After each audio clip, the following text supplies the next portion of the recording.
right, guys, welcome back to the stream. Welcome back to Press X Podcast. Thank you guys for showing up on such short notice. I did a little experiment today, did something a little bit different. I basically just wanted to see what would happen if, wow, my something's really glitched out with the chat. I wanted to see what would happen if I just went live, without putting it out an hour ahead of time. I'm not planning on doing that normally. Um, but I just wanted to see what would happen. And surprisingly, the result is not any different. Like I thought it would have some kind of impact or make some kind of difference, but my chat is completely glitched out. What is going on, dude? Says engage with your audience, start Q&A, start a poll, new members only live stream. Schedule your live to switch to members only. Well, that's interesting. Okay, that's like a new thing. And Corey the Legend Landiga comes in and drops 5 membership gifts for you guys right out of the gate.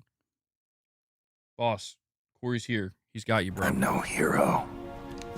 Never was. Thank you for that, Never will Corey. be. Appreciate the support, man. I'll add that to the counter. W's in the chat for Corey. We don't call him the legend for no reason. Michael Werneth, Mrs. MBG wants me to inform you, as well as everybody else, that we're going to be Deadpool and Wolverine, apparently, for Halloween. So,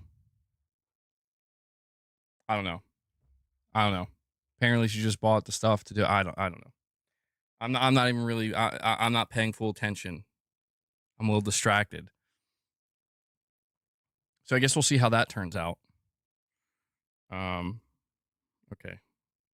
Yeah, boss heard the soundbite. I'm sure it'll be good. I'm more concerned about myself. Like, I don't have hair. I feel like that's a little bit of a problem. No, I'm going to be Deadpool. Mrs. MBG is going to be Wolverine. Yeah. So, bald Wolverine. He wasn't ever bald, I don't think. I mean, his hair is kind of like iconic, Kind of looks dumb. I'll have to buy a wig. Wait, you got me a mask? The cowl? Okay. We'll see. Yeah, we'll see. Yeah, the cowl that he wears. That's what it is, right? A cowl? I don't know, dude. I do have the mullet, yeah. Mullet Wolverine. My kid's gonna be Deadpool. I don't know what he's actually no, he's being Genu from K-pop Demon Hunters, like the aren't they like demons or something? I don't know. It looks pretty cool though. I really wish my chat wasn't glitched out like this. Oh my god. I'm trying to read what you guys are saying, and it's like the chat box looks like it's basically having a seizure. Maybe that fixed it. I think that fixed it. Well, yeah, I mean, that'll probably be like a morning with a missus or something we do later in the month. Ray, you're saying what's up? No, so that's kind of my fault, Ray. I do apologize. I just decided to go live, like without putting the stream out ahead of time. You probably would have gotten a notification. There's probably some people who still didn't. But yeah, it's not common. Oh my god, what is going on? They changed the chat.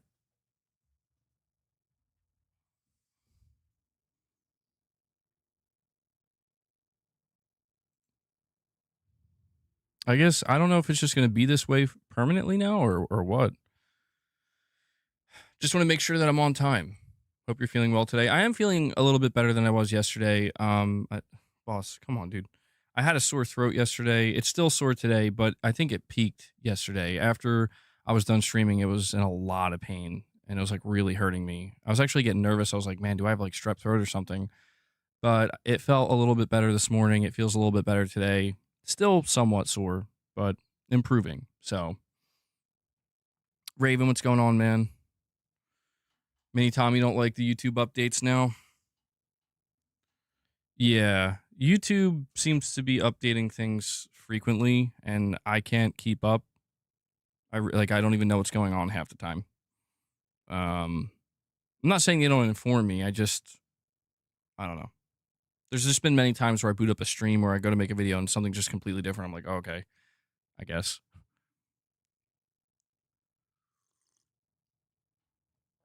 Boss, you're stressing me out, bro.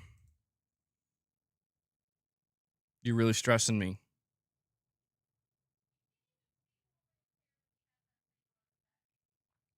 So, about that competition, guys, about that competition between PlayStation and Xbox. This is MG could be X23.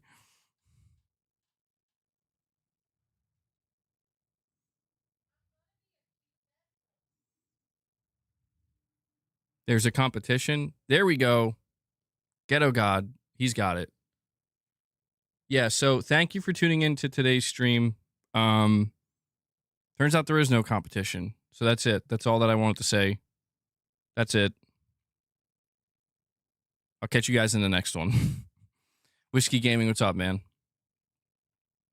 I saw that meme you sent me. That was pretty funny.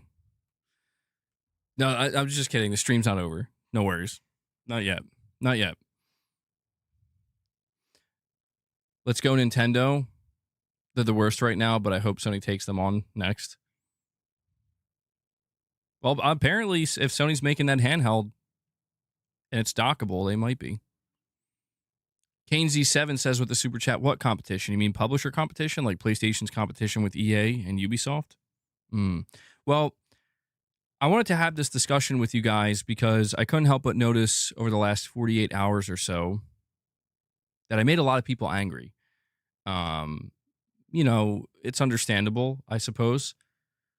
But with everything that's been discussed, one of the most frequent things I've seen kind of brought up, and it's still being brought up now, is how bad it would be, right? Like if Microsoft did respond. For those who may have missed it, Microsoft did say they're going to still make a console, or they're still investing in hardware, in Xbox hardware. That's what they said in the quote. They didn't respond to any of the other rumors, but they did say they're still investing in Xbox hardware with AMD. But prior to them confirming that, when everybody was kind of wondering, like, if it were to be true, if it does turn out to be true in the end, a lot of people don't believe what Microsoft told them. What does this mean? Like, is this bad, right? Like, what about the competition? And, I've been kind of pondering this a little bit, and I'm like, this is kind of funny in a way. It's a little bit sad and a little bit funny. And it's like, I'm sorry. Are you implying that Microsoft has been competing with Sony at a hardware level at all for like the last 10 years? Especially the last 3 to 4 years? And what I realized is that the answer from a lot of people is yes. Seemingly. The answer is yes. And I'm like, all right. I guess if I really try, I can kind of see where they're coming from.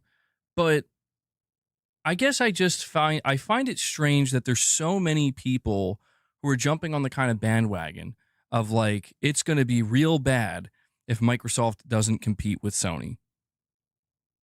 And it's like, bro, have you been living under a rock for the past 2 years?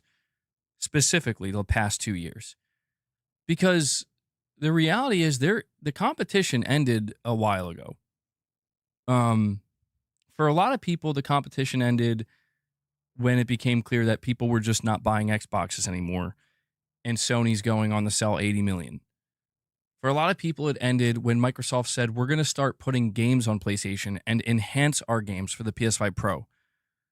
And I guess there's still a group of people, which is understandable, that it's going to end completely and for good. Like it's done if Microsoft stops making a console. But I just started thinking about this where I'm like, Microsoft could announce tomorrow that they're exiting the console market and nothing would change. That's the realization I had. Is that this kind of faux concern that, oh my God, what are we going to do? They just want to see Xbox dead. It's like, no. I think for a lot of people, it would be as if nothing even happened if Microsoft exited the hardware space. And I'm not saying that means they should. I'm just saying it's like there's been quite a bit of hyperbole, I think. Quite a bit of that faux concern where it's like, but what about Sony? It's like, bro, Sony has not been taking Microsoft seriously as a competitor for at least 3 years now, probably this entire generation. So what you have been seeing, for better or for worse, is a Sony that's operating without Microsoft being competition, not worrying about the Xbox console. And a lot of people, will point out the things that Sony's done that are not good, and I understand that. But that's why I said for better or for worse. So I guess what I'm trying to say here is the angle that some people have been trying to take here, I think is, if not disingenuous, misinformed. Make no mistake, there has not been competition between Sony and Microsoft. Now, if we're talking from a publishing standpoint, even from that standpoint, there is no competition. Sony is doing what they do, man. They've been doing what they do. Sony didn't make Ghost of Yotei because they thought that, man, what if Microsoft has their own Ghost of Tsushima-like game? They're not doing that. Like they made Ghost of Yotei because, well, that's what Sucker Punch wanted to make. You know what I mean? If anything, the reports that we've been hearing were like Microsoft tried to make their own Uncharted. Microsoft deduced that they can't make their own Last of Us. Microsoft was the one that was apparently trying to compete, which is admirable, but it just wasn't working out, man. Anthony O, a member for 14 months, says some people are still defending Phil, claiming he never lied. Am I the crazy one here? Oh, dude. I have like journalists interfering now with the stuff that I'm posting where they're getting all upset, man. And I get it. It's because it's coming from me, but it's like, I don't know why you're getting so upset, bro. Like, I'm not the one making these claims. Now, granted, there are plenty of conversations I've had here with you guys and, opinions that I put out there. There have been many opinionated conversations and a lot of speculation. But the stuff that's starting to come out now, like, it's not me saying it. Hey, Luna. This is a gesture of goodwill.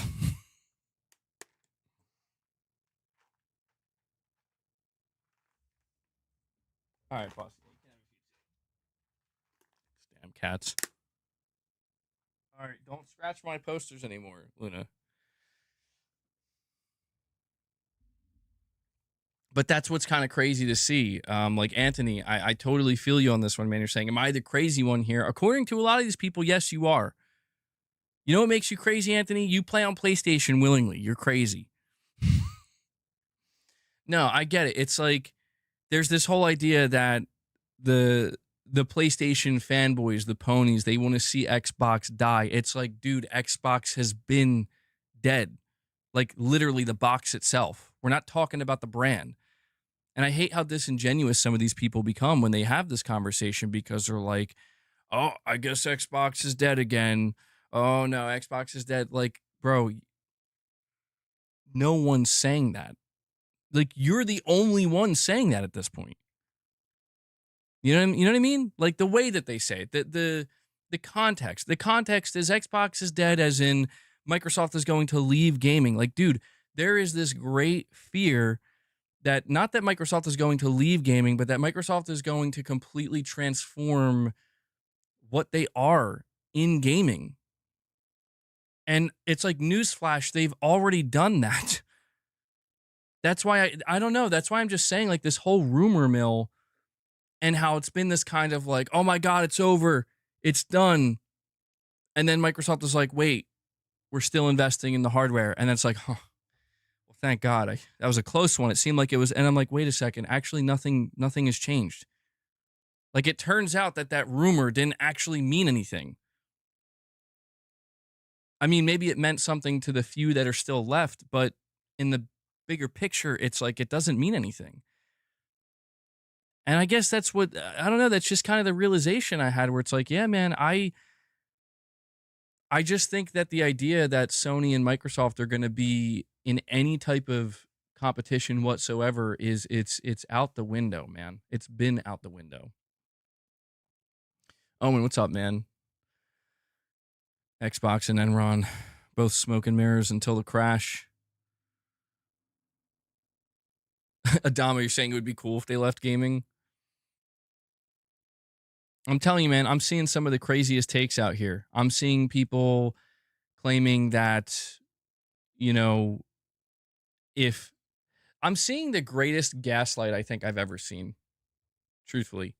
So, like, when Microsoft was fighting for Activision Blizzard, they'll tell you, no, no, this is good. This is good. This is going to bring more competition, right? So it's good for gaming, it's good for the industry. Many people warn against that, saying giant mega publishers being purchased, especially by corporations like Microsoft, is not going to be good. That's actually bad. It's going to produce bad results, you know? And if that happened, well, it did happen, but at the time, it's like if that happened, what's like the worst case scenario? And I feel like we're getting kind of close to it. Like we're starting to see like the worst case scenario kind of slowly unfold. But then I'm seeing them today. They're like, well, if Microsoft exits the hardware market, this is bad for competition, and you don't want to see that. And it's like, of course, who has been saying it wouldn't be bad for competition? Nobody's been saying that. People have been wanting to see Microsoft compete harder. But what I'm saying is like the realization that they're not having, they're still saying this earnestly, but the realization they have yet to come across. Oh, hold on.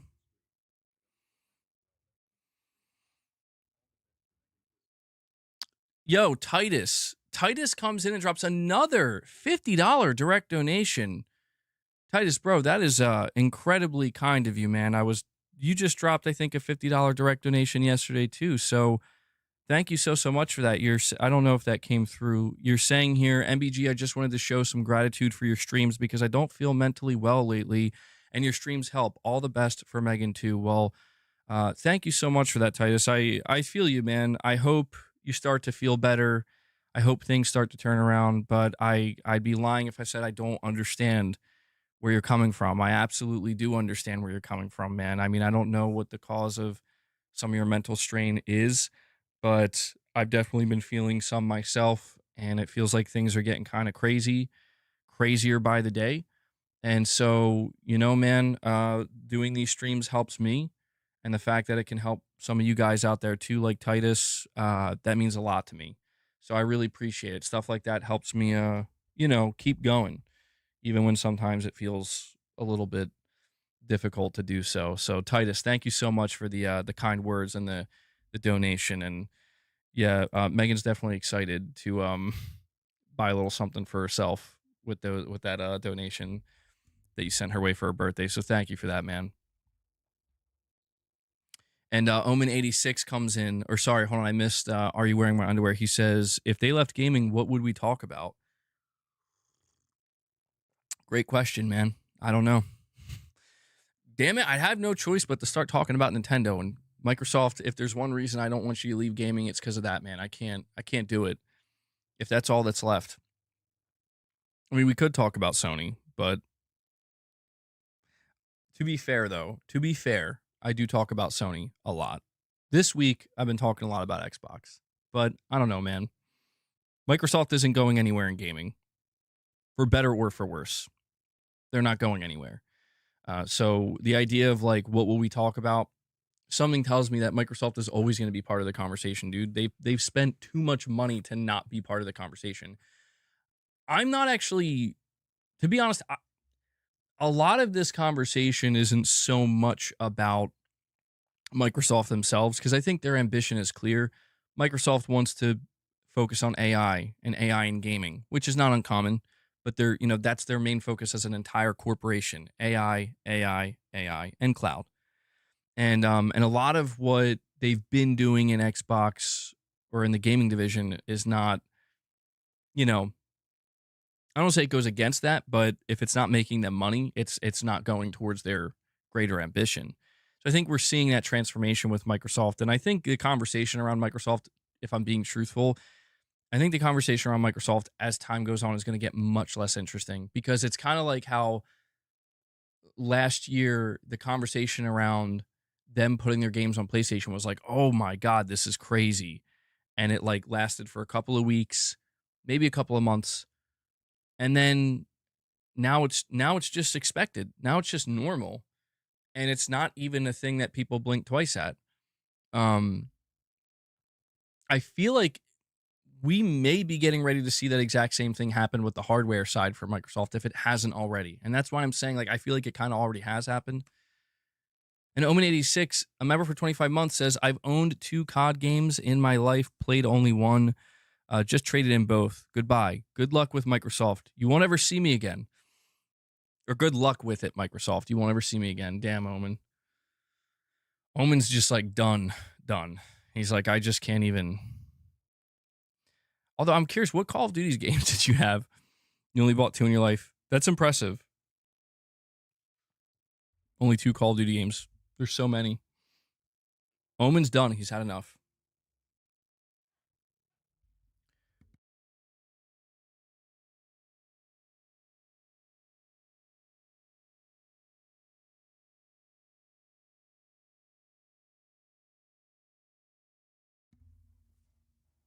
Cash Jam, you bought 0? You never bought a Call of Duty game? That's kind of impressive. Um, Y'all see that weird baby video Nintendo dropped this morning? No, I didn't. I'm not sure what you're talking about. What? Miku fan says Microsoft will pull the plug on Xbox if they can't make enough money. I mean, I don't think they'll pull the plug on the Xbox division. Like, I think Microsoft is definitely invested in gaming at this point. But what I could see them do, and this is only if things really, if they can't make AI a big success in gaming, I think it hinges on AI. I think they'll try to you know, sell the Xbox division or spin it off or something like that. But I don't think they're ever going to pull the plug. I think they're just too heavily invested at this point. They've invested like $80 billion plus dollars. It's like you can't just walk away from that. And even if you want to undo that, it's going to take time. Are you wearing my underwear? It says scary thing is if Microsoft implements AI heavily into gaming and it is successful, as in very low cost and high profit, how long do you think before Sony and Nintendo tries to copy? Well, I think this unfortunately is the direction we're headed in. Like, did you guys see that there's like an AI actress or something now that's actually like going to be in movies or something? I'm like, what the fuck is going on, dude? Like, what are we doing here? I think that with gaming, it's already happening. And I think you're seeing all these companies try to be like, oh, we're taking it slow.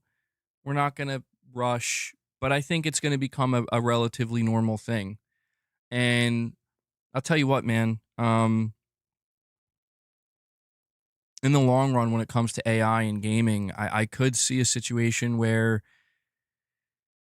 AAA games are able to be made much faster, much more, um, you know, much more. What's the word I'm looking for? I don't say like accurately, but just like you'll see an AI make a like. Did you see that Elon Musk straight up said he's going to try to have the first like fully AI game out by 2026 or something? I'm like, it's happening. It is happening. Like this is where we're headed. And you're going to start to see these companies talk more and more about how they care about having humans, people making their products and their games and stuff. But if we get to a point where you can get a Naughty Dog level game made mostly not completely by an AI, but like by a team of like 10 people that are just really good with AI ultimately, and you could get that done in like a year, maybe 2 years. I mean, there's nothing anybody like. It's not a matter of oh, this is Microsoft's fault, this is Sony's fault. It's just like that will take over the entire industry because there's going to be no convincing the the executives and the boards of these different companies that doing it any other way is a better business move. Like the only thing they could possibly do is lean into the PR side of it. But it's, we're Microsoft is probably going to be the first domino, is what I would say. I would say that Microsoft, if they are able to achieve their ambitions in AI in all of their divisions, but also the gaming division, we might see them be the first one where they're like, here's a game made 90% by AI. And, like Call of Duty. Call of Duty is the perfect example. That's a game that could eventually absolutely be made by AI. It would cut costs dramatically and people would still buy it, bar none. Like it wouldn't matter if people knew it was made by AI. People will buy it, bar none, and it'll succeed. And that will be like kind of the domino effect of like, if we can do this with big titles like Call of Duty, where would it stop? I think you'll start to see smaller development teams crop up and their marketing will be made fully by humans. Like our game is not using any AI, and that'll be a selling point. Um, I hate to be so doom and gloom and negative about it, but I think from the consumer level, the consumer might not even care. You know, if the consumer is getting the type of game that they've been paying for this whole time, but they're getting it sooner, quicker, you know, um, like let's face it, with PlayStation titles, imagine if you didn't have to wait 5 years for Ghost of Yotei, you only had to wait 2 years. Now, maybe a lot of us who are tuned in and paying attention would be like, that sucks. We don't want a Ghost of Yotei made by AI. But if we're talking about the broader market and also from the perspective of Sony, you're like, hell yeah, if we could get the same quality, right? That's kind of like the dream of AI. If we could get the same quality in less than half the time, I mean, shit. Why wouldn't, at that point, what if you could take it further and it's like, okay, we're going to have two games in development at the same time, Ghost of Yotei, the sequel or, the follow-up to Ghost of Tsushima, and a new Infamous. Ghost of Yotei will be out in 2023, and the new Infamous will be out in 2025. And the reason we can do that is because 90% of it, 80 to 90% of it is all being made by AI. You could kind of start to see how the consumer would be like, you know what, though? That don't sound too bad. I mean, you'll get the Infamous fan base being like, hell yeah, Infamous is back somehow. I don't know. I'm not saying this is what's going to happen. I'm just saying that you could kind of see it unfolding that way. And I don't think Sony or Nintendo will be immune to it. Sony's already been messing with AI a little bit. And, Sony's very much leaning into we're just going to focus on the human side. That's what they've been doing and emphasizing. And we have Fred Vance, longtime member, 64 months. Fred, thank you so much, man. You're saying, remember to always vote with your wallet in any hobby you do. It is the only way to make changes for the better. That is true. Yeah, you can never go wrong voting with your wallet because that is the language that these companies speak. They're always looking at the bottom line. They're always looking at the bottom line. You know what I mean? So, absolutely, Fred. I agree. Xbox is going to do a name change, and they're gonna change their name to Skynet.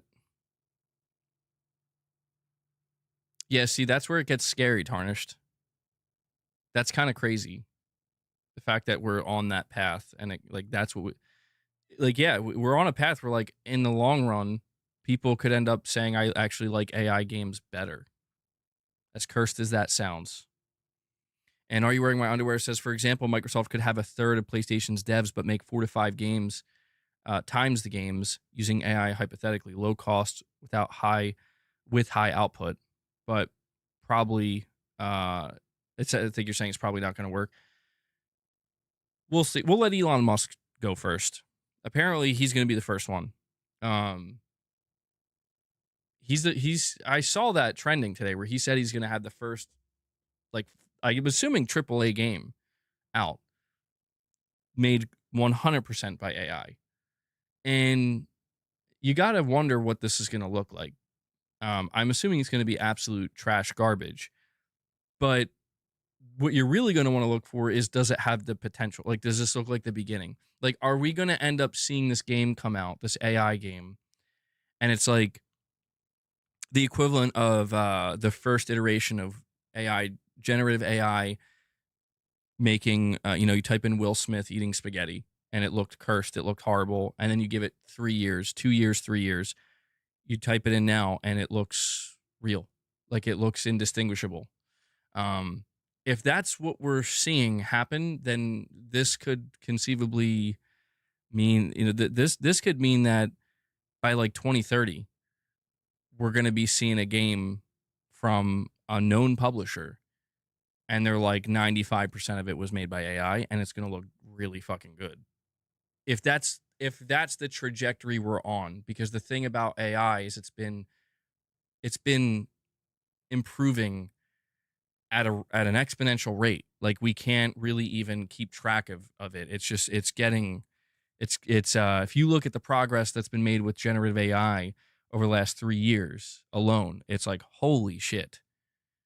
And if that ends up being the same way it goes for generative AI and all these different types of AI in gaming, next generation could look very strange in some regards. It could look by the time we get to the end of next gen, we could be looking at a completely different landscape. For better or for worse. Again, I don't know if it'll be good or bad, but this is why. It kind of feeds back into why I'm saying I don't really think the competition exists anymore, because I think Microsoft is trying to determine whether or not they even want to keep making hardware. I think it's obvious that like Microsoft doesn't really like. I'll just ask you guys a simple question. If you were in charge of the Xbox division and you saw your numbers and it's like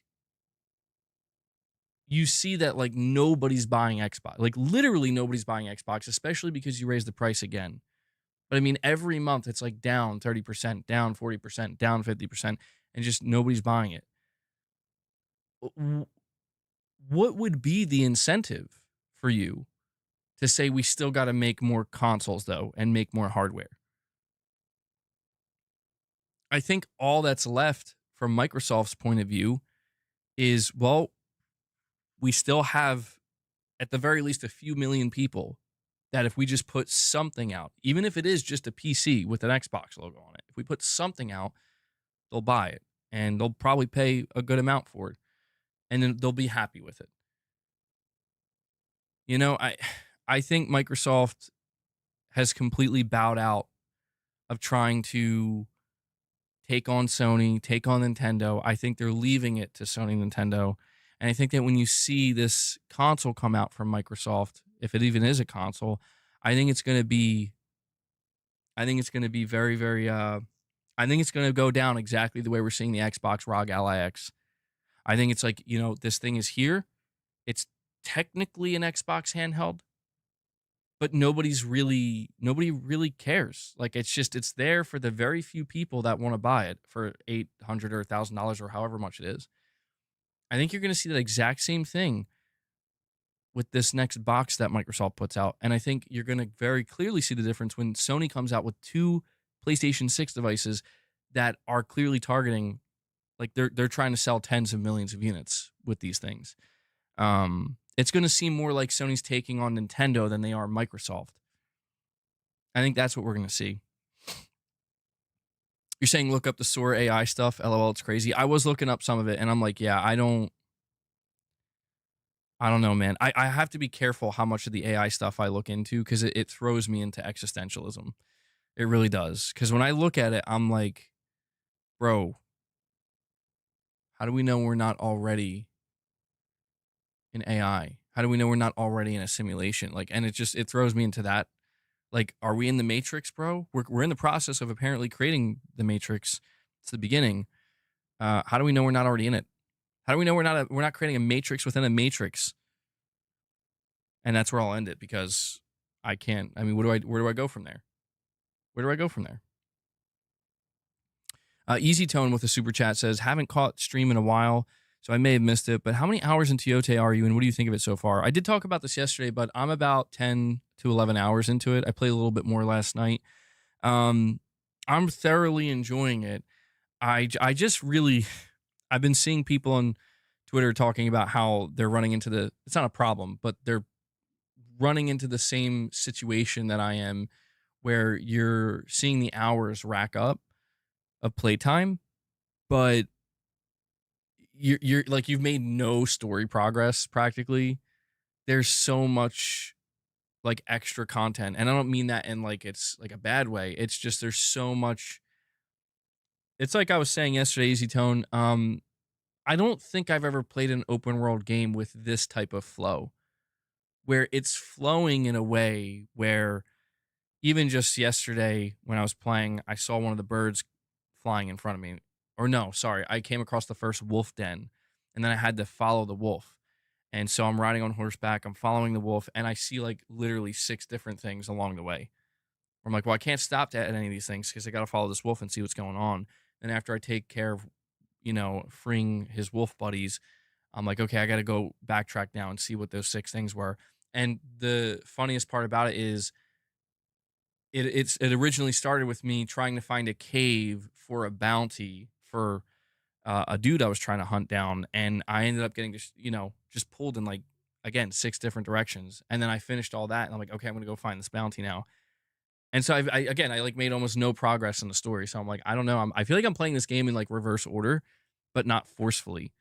It's just naturally, organically happening. So it's really good. It's really, really good, man. I gotta say, I think Sucker Punch. I underestimated how different the flow of this game would feel compared to Tsushima.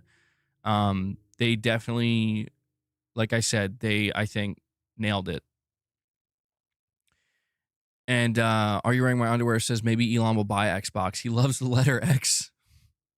Yo, I'll tell you what. I'll tell you what. If Microsoft ever thought about actually selling the Xbox division, I think Elon Musk would be a buyer. Absolutely. I think he like genuinely would. And I don't even know. I think a lot of people would definitely be done at that point. There's a lot of people who don't like Elon Musk, but also just because of the AI push. But yeah, maybe a partnership. Although, if you think about it, Elon Musk is so rich, he could just make his own gaming division. X Gaming. Not Xbox, just X Gaming. Saying, I thought you didn't like that about open worlds. It depends. Like,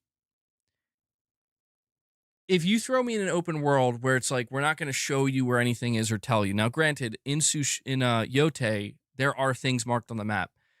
What's different compared to, say, something like I guess it's somewhat similar to Elden Ring, but if I see a mark on the map, it's like marked in yellow and it's telling me like this is a story thing that you want to do. And I click it and I'm like, okay, I'm going to make my way there. I'm going to follow the wind and make my way there. As I'm on my way there, there's just like somebody on the side of the road or something, or there's like a camp that I'm just like walking by. And I don't have to go to it, but it's like, well, there's something there. So I'm going to go check it out. That's different in the sense that what I don't like is, so like if Yote threw me into the world, if it dropped me into the world and it was like no map, no markings on the map, or even if there was a map, there's like nothing marked. Like you have to just figure it out. If it was something like that, I would probably be getting very frustrated. It would be interesting. Like I try to imagine playing Ghost of Yote with literally no guidance whatsoever. That would be an interesting experience, but probably a frustrating one. I do like to have some guidance. I like to have some idea of what I'm supposed to do and where I'm supposed to go. And the the most challenging, not challenging, but the closest this game has gotten so far to making me have to figure something out on my own is when I'm hunting bounties and it just tells me the vicinity that this individual or this group where they were last seen. And it'll give you like subtle clues. Like it'll say, like so and so was last spotted in a cemetery in this area. So it's like, okay, I'm gonna go in the area and I'm looking around. I'm like, I don't see a cemetery. So I guess I gotta do a little bit of exploring. And, I'm getting a little bit lost. I'm like, I don't see a cemetery, but then I see like a kind of path in the woods. I'm like, oh, maybe that's it. And I go, it's like, oh, there it is. There's the cemetery. Now you got to go explore the cemetery. So there is that level of like exploration where it's not gonna hold your hand for every little thing you do. It will give you that slight freedom to try to find something on your own. But I can deal with that. If this game was like, we're not even gonna give you a subtle hint. You're just gonna have to figure it out. Like, here's the bounty, here's what the dude looks like, and we're just gonna like, you know what it reminds me of? When I was playing Elden Ring and you see those like paintings, it's like find this area in this map, and I'm like, oh my god, dude, like this is a snapshot. This could be anywhere on this map. That drove me nuts. I'm like, how am I supposed to find this? Stuff like that starts to really kind of create a struggle for me. Michael Werneth in the chat says, I like the wise quotes in Ghost of Yote. Like 150 likes equals 20 membership gifts and all those interesting sayings you see throughout the story. Yeah, I came across that one too, as well, Michael. That was a little bit strange. I was like, that's weird. Guys, 150 likes and Michael drops the 20 bomb for you guys. I said guys twice. Guys, we could do it. We could easily do it. We have 260 people here, which thank you for tuning in and hanging out with me. We're at 87 likes, bro. We could easily get to 150. Don't let Michael down. Don't let this man down. Don't you dare disappoint Michael. We have Rashado. He says, Ghost of Yote is number one played on PlayStation now. I'm not sure. I know it was the number one pre-order before it came out. Now Battlefield is. It probably is up there. I don't know if it's the number one most played, though. I'm not sure. I've seen a lot of people posting that they're playing it. Seen a lot of screenshots, a lot of video clips. I've unlocked 3 weapons so far.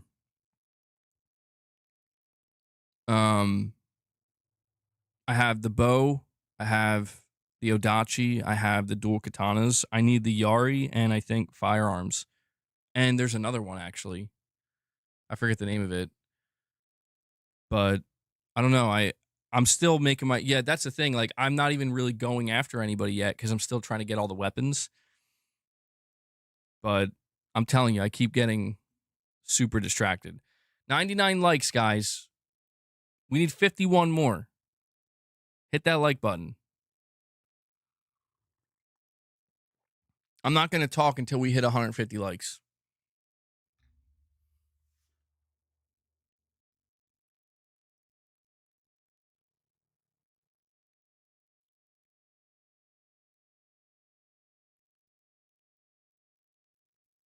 I'm just kidding. I'm not going to. I can't do that. I can't do that. That's too awkward.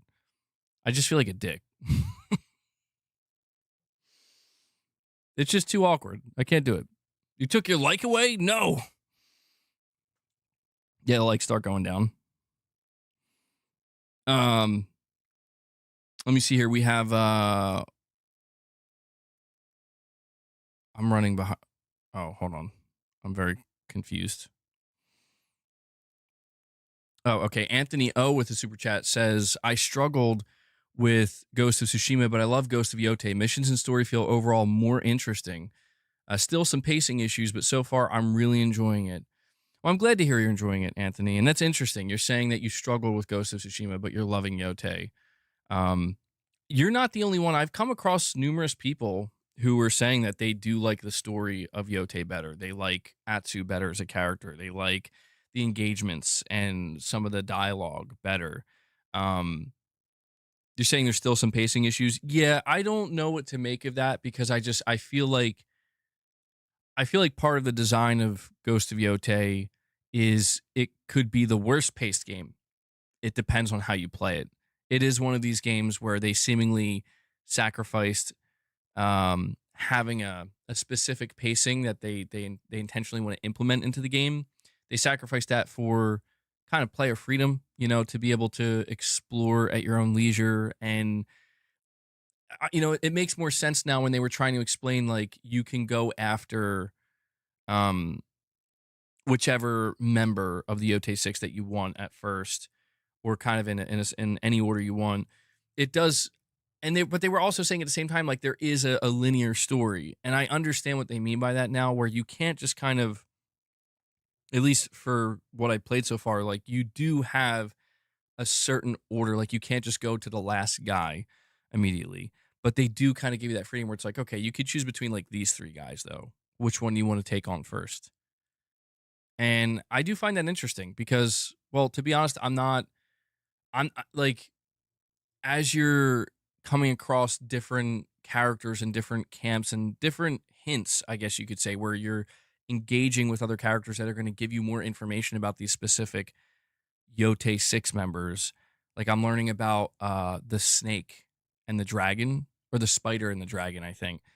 And I just got done doing this mission where this guy told this whole story about his encounter with them, and how they're like specialists in firearms and stuff. And it gives you just like, it kind of builds them up a little bit, and I kind of like it where it's like, huh, all I've heard so much about Lord Saito and how cruel he is and all this stuff, but I'm actually like finding that I'm more interested in these characters below him, like the spider and the dragon.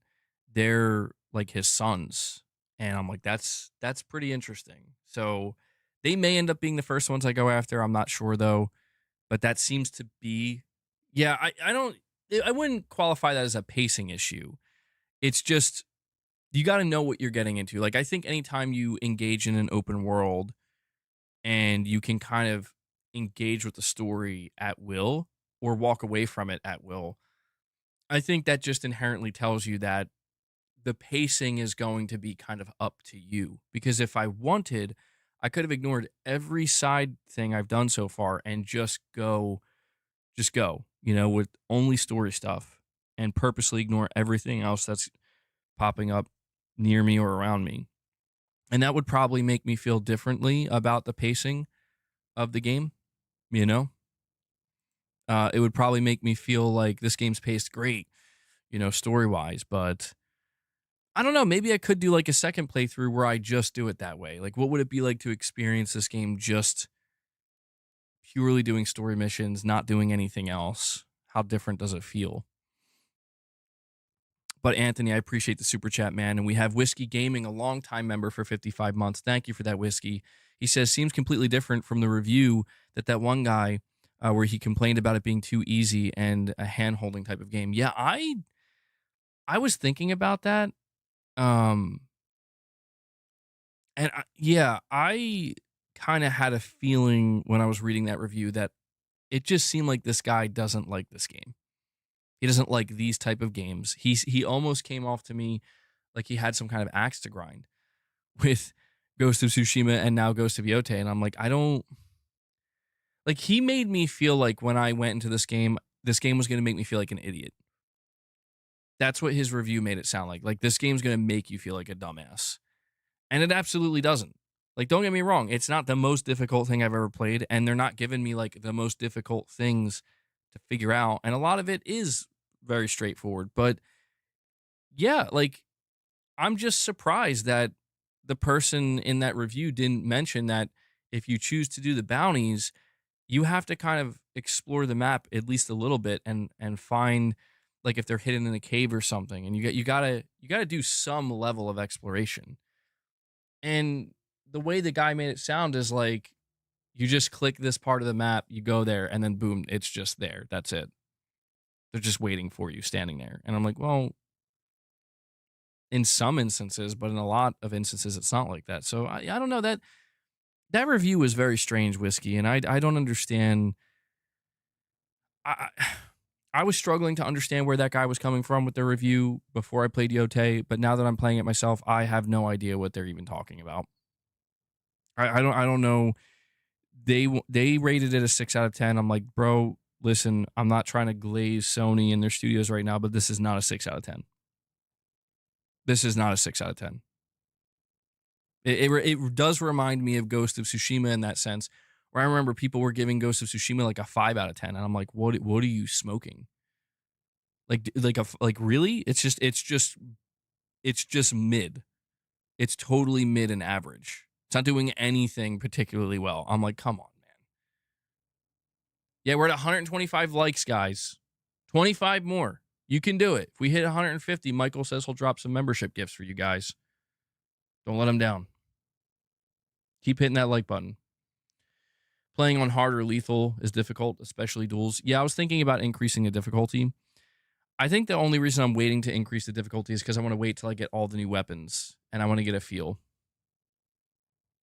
Yote's combat is so good and crunchy and violent.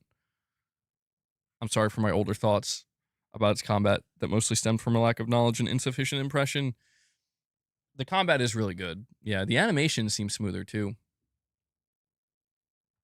We have Michael Lynch. He says, I made it to the top of Mount Yote yesterday. Congratulations, Michael. What was that sound that my throat just made? That was really weird. I apologize if that came through. That was weird. But congratulations on making it to the top of Mount Yote, Michael. You beat the game. That's it. That's all you had to do. Game over. Yeah, did that come through? I croaked. It sounded like it. That was really weird. It was like an air bubble or something.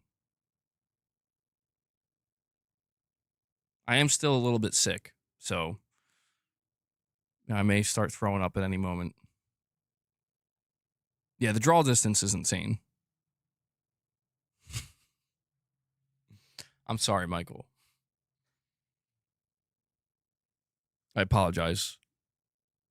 We have Are You Wearing My Underwear saying, did you see that Ghost of Yote's physical sales are down 40% from Ghost of Tsushima at launch? Digital is slowly pushing physical away. One more gen off of physical is what you reckon, then digital only. I did see that. And Gaming Survivor, I'm going to spool it up in just a moment. Ain't no way, man. I forgot to play the other one you sent me, Gaming Survivor. I saw that Yote's physical was down 40% compared to Tsushima. I'm glad to see that people are still buying physical, but yeah, it really does seem like we are at that point where it's like, I do think Sony will stay committed to it for the remainder of the PlayStation 6 gen, but I really do think that's the last of it. I hate to say that. I would be shocked if we go beyond the PlayStation 6 and we're still getting physical games. And I mean, maybe there could be some kind of like situation where there's like smaller companies that will try to keep making physical games and they'll work with Sony or something, but Sony just wants to have nothing to do with it anymore. I don't know. But if Sony's still selling hardware, which they probably will be, and if they don't offer.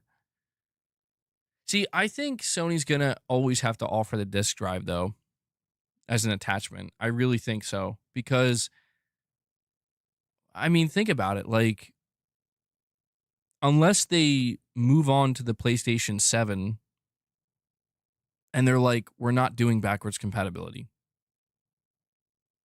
I don't know how they would handle people who have physical PlayStation games.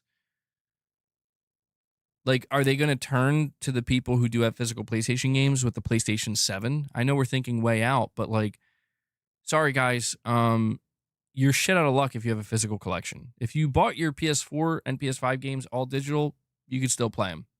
They're coming forward with you, or PS6 games as well. But if you bought them physically, you're screwed. Or will they allow you to convert it to a digital license? I doubt they would ever do that. I don't think they would allow that. 133 likes. Guys, we're so close. 17 more. 17 more. Hit that like button. Why do I think Ghost of Yotei is not a 6 out of 10? Are you implying that it is objectively not a 6 out of 10 game? Yes. Tarnished. I do believe objectively Yotei, well, to be clear, I've only played like 10 to 11 hours. So I need that to be understood. But it's like, dude, the quality level of this game is like, I feel like if you're somebody who says, I don't like open world games, I don't like story driven games, and I don't like samurai games. If you're that person that doesn't like all three of those things, I don't know how you could like see what's on offer here and not understand that it is very high quality and very well crafted. Like it kind of reminds me of The Last of Us 2 in a little in some sense where it's like no matter how much you hate this game, you understand that it's expertly crafted. That like on an objective level, there is a level of expertise deployed in this game, that you will not see across many other games. I do feel like it's kind of like that, where a 6 out of 10 to me is a game that is lacking some of those qualities. From an objective standpoint, where like just whether it be the animation work or the actual like just the visual presentation of the world itself, the acting, the writing, the smoothness of the combat, how the combat feels to engage with, things like that. I feel like if they're truly lacking, like because I don't know, it's like I could understand if somebody's like I like the combat in a game like Bloodborne better than I like the combat in a game like Ghost of Tsushima, and I agree with that. I'm like, yes, the combat in Bloodborne is like S tier. I'm not going to say that Yotei's combat is better or even as good in some instances, but for what the game is trying to do, which is simulate you are using a katana, you are using a yari, you're using an odachi, and you're taking on groups of enemies, it feels pretty damn good. Like the satisfying feeling of timing a parry and then following it up with a massive, heavy attack that just immediately takes the enemy out. Like that feels pretty good. Um, but it is animation heavy, and it kind of has that. I don't know how to describe it. It takes a little bit to go through. You have to go through with it. It's not as immediate or instantaneous, but it's still high quality. Is what I'm trying to say. And we did it. We hit 150 likes. Thank you guys so much. That's actually you guys got there quick. Damn, I'm impressed. And there it is, Michael Wernath. Michael membership gift when we hit certain amount of likes. Wernath. He comes in. He said he would drop 20 for you guys if we hit 150 likes. We hit more than 150 likes. And he's a man of his word. He dropped the 20 for you. And just like that, we are at 25 members on the day. So, Michael, Holy and the community as well for getting us to the 150 likes. Thank you so much. Joshua Reese says member train. Indeed. We'll see if we can keep it going. I appreciate that, guys. Thank you. And Michael, I appreciate the continued support, man. You've been supporting the channel a lot, and it definitely helps. So thank you, buddy. He says it's all you guys making this happen. We need reps at 50. Yeah, we do. Do I feel it is an absurd notion and objectively wrong to give it a 6 out of 10? Like as objective as water has 3 states, or that the planet Earth's gravity is 9.8? Well, I mean, I guess it's difficult for me to put it on that same level of objectivity because it's like at the end of the day, it is just one person's opinion. Where if a person says, "Well, to me, this game feels like a 6 out of 10," I guess to me it just sounds crazy. It's like, okay, like what? Then what's like a 9 out of 10 for you? Like what kind of game is a 9 out? You know what I mean? It kind of just like scrambles my brain a little bit. Where it's like, if you think this is a 6 out of 10, what do you think about these other games? You know?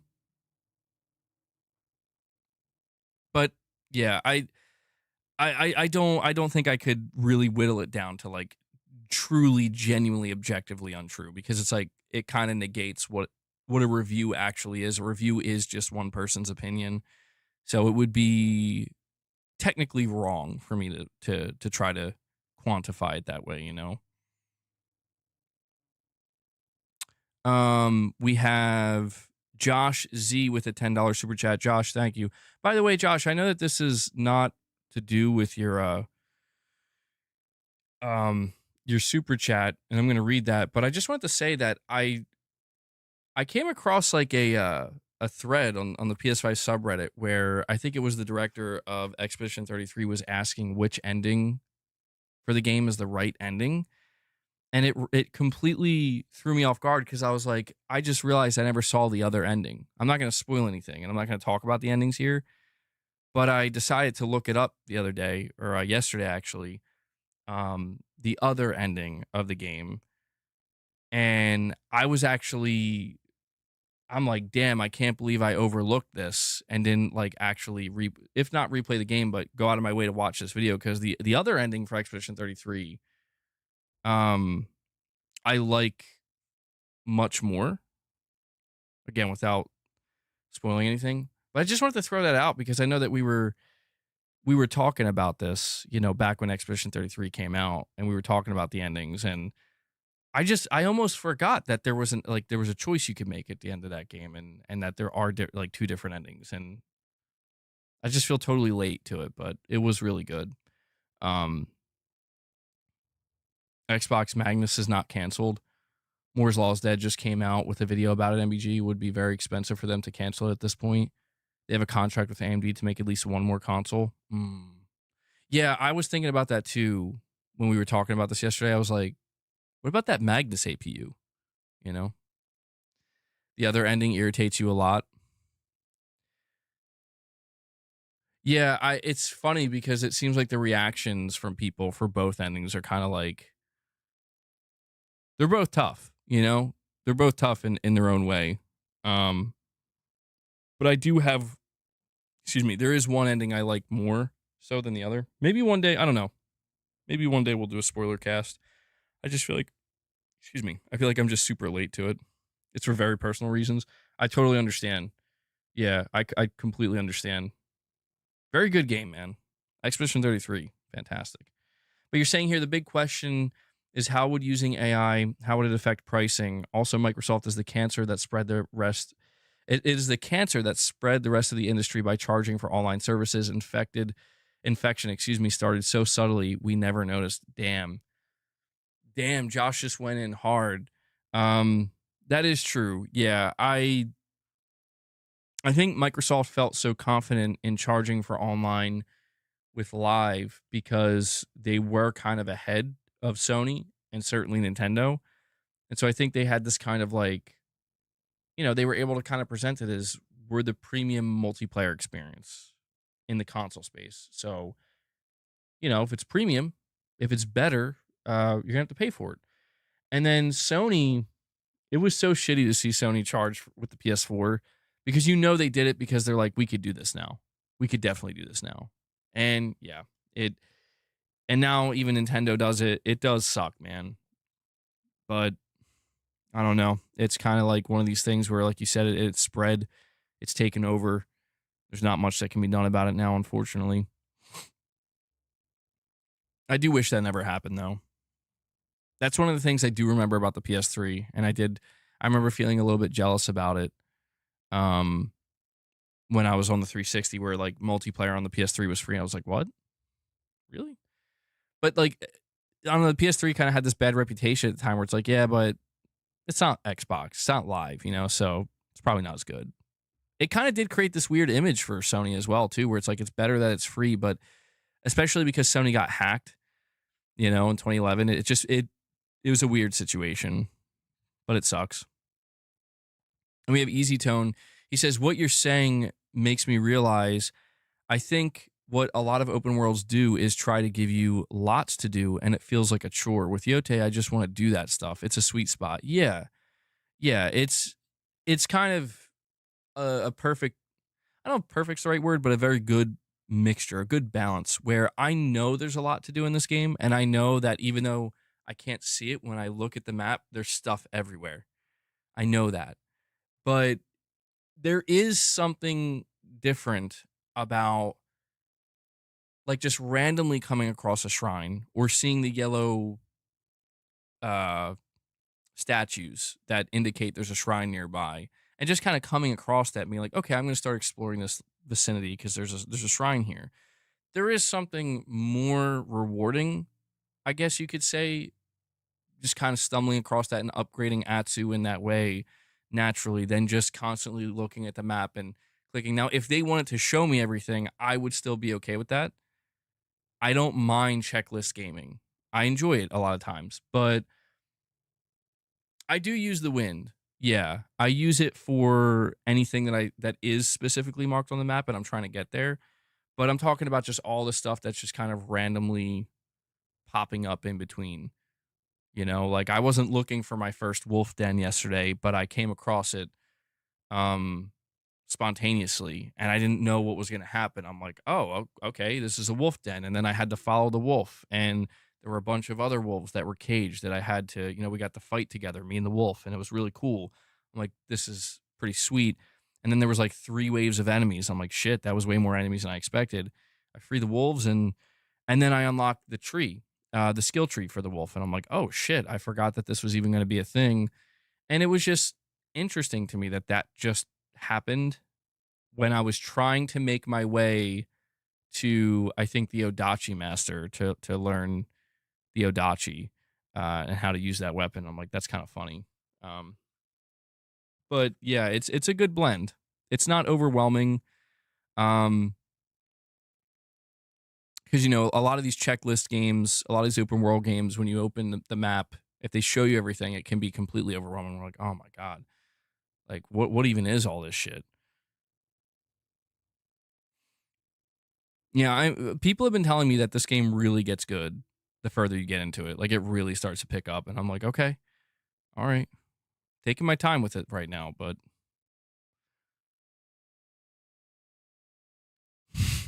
thank you for that clarification, Michael. I wasn't sure.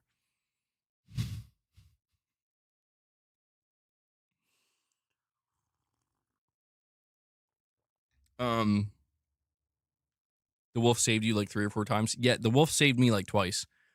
I had 2 times where I just messed up, and I thought I died, and I was like on the ground, and I was waiting for the dude to come over and do the finishing move, and then the wolf came out of nowhere, attacked him, and then Atsu got back up, and I'm like, yo, I just got like a second chance here. I didn't even, I just wasn't expecting it. It just happened. I think that's pretty cool. I actually really like that. Um, now that I know about it, it's not, it's surprising anymore. But the first 2 times I saw it, I was like, whoa, I didn't know that that could happen. Like I thought that that was something I had to unlock later on, that it wouldn't just be a thing. There's one Legend of the Hungry Wolf. His name is Terry Bogard. The wolf saved you in an epic battle. We have Easy Tone here, or sorry, Whiskey Gaming with a super chat, and he says the PS6 disk drive design will be the standard going forward with future designs. Then your drive carries over gen to gen. I'd put money on it. That makes sense to me, Whiskey. I think that Sony will be okay. I mean, there's Sony, bro. Like, they still make a Walkman. Now, granted, the Walkman that they make today is nothing like what the Walkman used to be, but they still make it. I think this will be one of those situations where it's like, yeah, you could just keep moving that disk drive over. Um, even if you're somebody who only does it to play your PS4 games through backwards compatibility, I think that does make sense. Will there be a day where they will actually be like, we're done with disk drives and the disk drive you have cannot move forward? Probably, but I still think we're a long ways from that. I really do. I think there would actually have to be like a format change or something in order for that to be a thing. Um, but I'm in agreement with you, Whiskey. And Are You Wearing My Underwear says IGN gave Flight Simulator a 9 out of 10. I don't think it's a 9. You know, it's weird. I have zero experience with Flight Simulator, but people love that game. Like, apparently it's a really well-made game. I don't know. It seems like a really technical game. I mean, the graphics look really good. And I heard it utilizes like the cloud or something, at least on PC. I don't know if it does on console. They just announced that for PlayStation, didn't they? At the State of Play. Saying Xbox's Sega moment is here. Wild. Tarnish, you're saying Xbox fanboys are saying Microsoft was never into console competition. They've always wanted to fry bigger fish, which is Steam and GOG, not pity with hardware.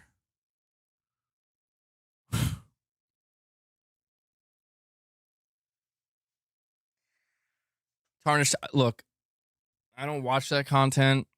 I don't know if that last part you said is true or not. That's objectively false. That's like objectively false. Like, if you go back to the history of Xbox, literally the reason the Xbox was created is because of Sony. I don't remember if it was like Bill Gates or Steve Ballmer, but one of the top guys at Microsoft will tell you that they saw Sony basically had a monopoly in the living room, or they were about to have a monopoly in the living room, and they wanted to intervene. They wanted a piece of that pie. That's why the Xbox was created. It was literally created. Now, granted, in more recent years, has Microsoft kind of shifted and made it seem like they want to compete with other players that are seemingly bigger? I mean, sure, yeah, but there's just no way around it, man. Like, Microsoft can want to compete with Apple and Nvidia and whatever, like just major corporations. But the fact of the matter is, like, they entered the console market because they wanted a piece of that pie. They got a small piece of it for a little while, but then they lost it. And I don't know, man. I look, what we're seeing play out, I saw this already with Windows Phone. It's not exactly the same, but it's very, very similar. I talked about it before, but for those who don't know, Windows Phone, Microsoft wanted to be the third major player in, in phone operating systems. You had Android, iOS, and then there was going to be Windows Phone. And they dumped so much money into it. They marketed like crazy and they hyped it up. They even bought Nokia. And nothing they did really worked in the end because people had already made up their minds that they're either going to go with Android or iOS. And eventually, even though it took many years and it was a slow, painful death and a slow, painful exit, they eventually decided, okay, you know what? We're just going to start supporting iOS and Android, and we're going to put all our software and all of our apps on there because that's, we can't do this. We can't keep supporting Windows Phone. It's not going anywhere. It's not growing.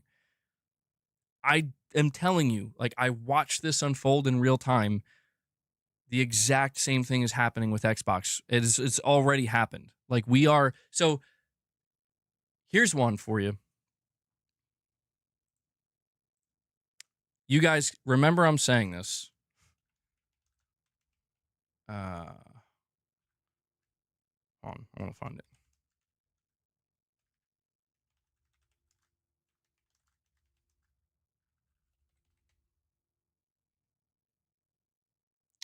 Okay. Back in 2016, Microsoft had a conference. And I remember because I watched it and I was like, whoa. They had this conference for their Windows Phone. And keep in mind, Windows Phone was on the ropes, dude. They had like 1% market share. And it was like everybody who was a fan of Windows Phone. I wasn't necessarily a fan of it, but I was always kind of interested in the fact that, Microsoft's really trying to make this a thing.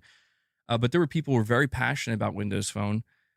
They did this conference back in like 2015 where they announced the being the last premium Windows phones ever released, and these were like top tier Windows phones. Like they were just as good as the top tier Android phones or the latest iPhone. They were very expensive, very premium, and there was this big push to sell people on like this is our big moment, like we're doing it and we're gonna make it happen. And what ended up happening was they released these phones. Nobody bought them. Like very few people bought them. I mean, it was a super niche market. There were some sales, and that was it. Then they pulled the plug, and they said we'll continue to support those Windows Lumia phones for a couple of years. Uh, but we're done. Are we good? Is there something going on with the stream? Somebody saying I froze.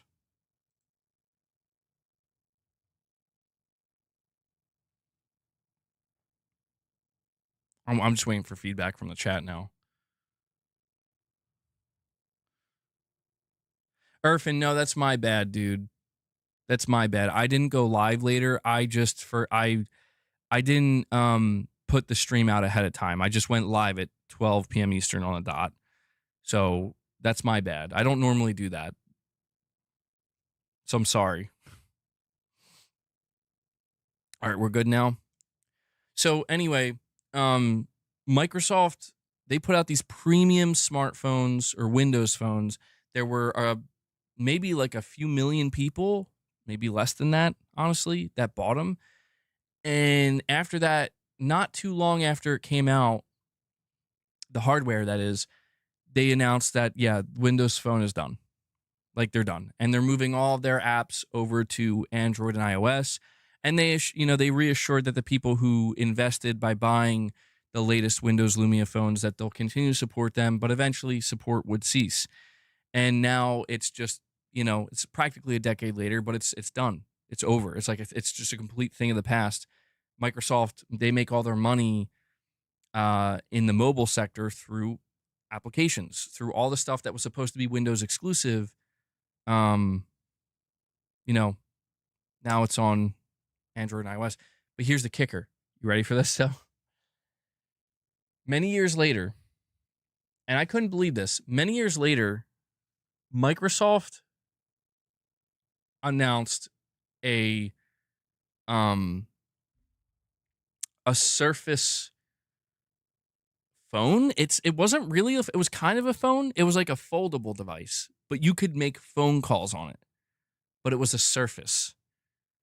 And this was a kind of like this was Microsoft trying to give something to the very, very, very niche small group of Windows Phone enthusiasts that couldn't stand the fact that Microsoft gave up and left and don't make Windows Phone anymore. And they were like, all right, it's not a Windows Phone, but it's a Windows Surface device that can be used as a phone. And this is why I'm trying to tell Xbox players that, like, listen, you're going to be, you are currently going through and you will continue to go through what Windows Phone fans went through, where Microsoft is going to still, at the end of the day, they're going to give you something, but it's isolated. It's something that's literally meant for like less than 2 million people potentially. And it's not going to be part of the conversation at all. Like it's not going to be relevant in the market at all because it's not meant to be. And Microsoft is going to be, again, giving more support and probably, I would say better support, but very significant support to what was once supposed to be their competitors. This is where we are now, and this is what will continue. And I do think that, there was perhaps on my end, a slight overreaction, if you will, to the whole rumor about Xbox hardware being canceled. But that overreaction lies in the fact that it's already here, man. Like, it doesn't matter if it's canceled or not. It doesn't matter. Like, they are selling an Xbox Series X for $800, bro. It doesn't matter. So, I don't know. Um, Wait, did you change? Did you change your name so you were? You did. The name went from "Are you wearing my underwear" to "So you were wearing my underwear." So you were wearing my underwear says PlayStation could easily not charge for online, but money talks. A good example: Sony Walkman is now all digital. Exactly. There. Yep. Took a long time, but it took multiple format changes, right? That's really what did it. That's why I'm saying I think it would take a format change because it went from cassettes to CDs to now just digital. Um, and you're saying I had the Sony Ericsson, they went down bad too. Yeah, I think Sony still makes phones, but I have no idea why they still make phones. I don't know if they still get sales or not, but the thing is, Sony uses Android. I'm pretty sure they do anyway. So it's like they make Android phones. Um, Microsoft could have done that, but they didn't see a point. You know, they were trying to push the Windows operating system, and they could have made. People were saying Microsoft, you should make an Android phone. Like we're okay if you make a phone that uses the Android operating system. We're like, we're not doing that. We're not going to use the competitor's operating system. We're not doing that. Um, So yeah, and that's the thing. Microsoft is more of a software company, so it's like if they can't push their own software on their own uh platform, then they're going to be better off pushing their software on somebody else's platform that's successful. There are still some markets for Sony mobiles and laptops. Does Sony still make laptops? I didn't think Sony made laptops anymore. I thought they sold that off. You're saying the Sony Xperia line is actually a high quality smartphone. It comes with everything. Most smartphones doesn't. That's strange, Raven, because I don't hear anything about them, dude. I think every now and again I see like the official Sony Twitter account post about it, but it just feels so random, you know? But yeah, I guess there's some kind of market for it. Secondhand laptops. Windows Phone want to make all the money from the App Store, but no one wants to make another app for Windows. Yeah, that was the biggest problem, I think. And this is why you can kind of see um Microsoft is possibly in the long run running into the same issue where, because I forgot about that, the reason why Windows Phone died the way it did was because they couldn't get anybody who was making apps for Windows had to go out of their way to do it. Everybody's making apps for Android and iOS, but Windows was like, oh God, I guess do we have to make an app for them? And basically developers were just like, we're not making apps for Windows Phone, and that's what ultimately killed it. I'm not saying that exact thing is happening right now. Like my Xbox is still getting a ton of games, but over time you could kind of start to see how, especially if they invite other storefronts, to their hardware, you know, Piper, you're saying, bro, there is literally no Microsoft fan that will listen to anything you say about Xbox. This is Pony Talk, my boy. Well, I mean, Piper, I don't know if you know this, man, but the reason why a lot of Xbox fans won't listen to what I have to say is because I've been right about a lot of what I had to say.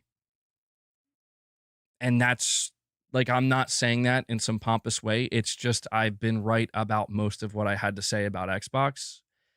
Um, I tried to tell people back in like 2020, a year or two after I left Xbox, I'm like, we're watching to see, and it's like they're not improving. And when they were deciding they were going to buy Bethesda and ABK, I tried to explain to people like that's fine. That doesn't necessarily mean the root of the problem is solved.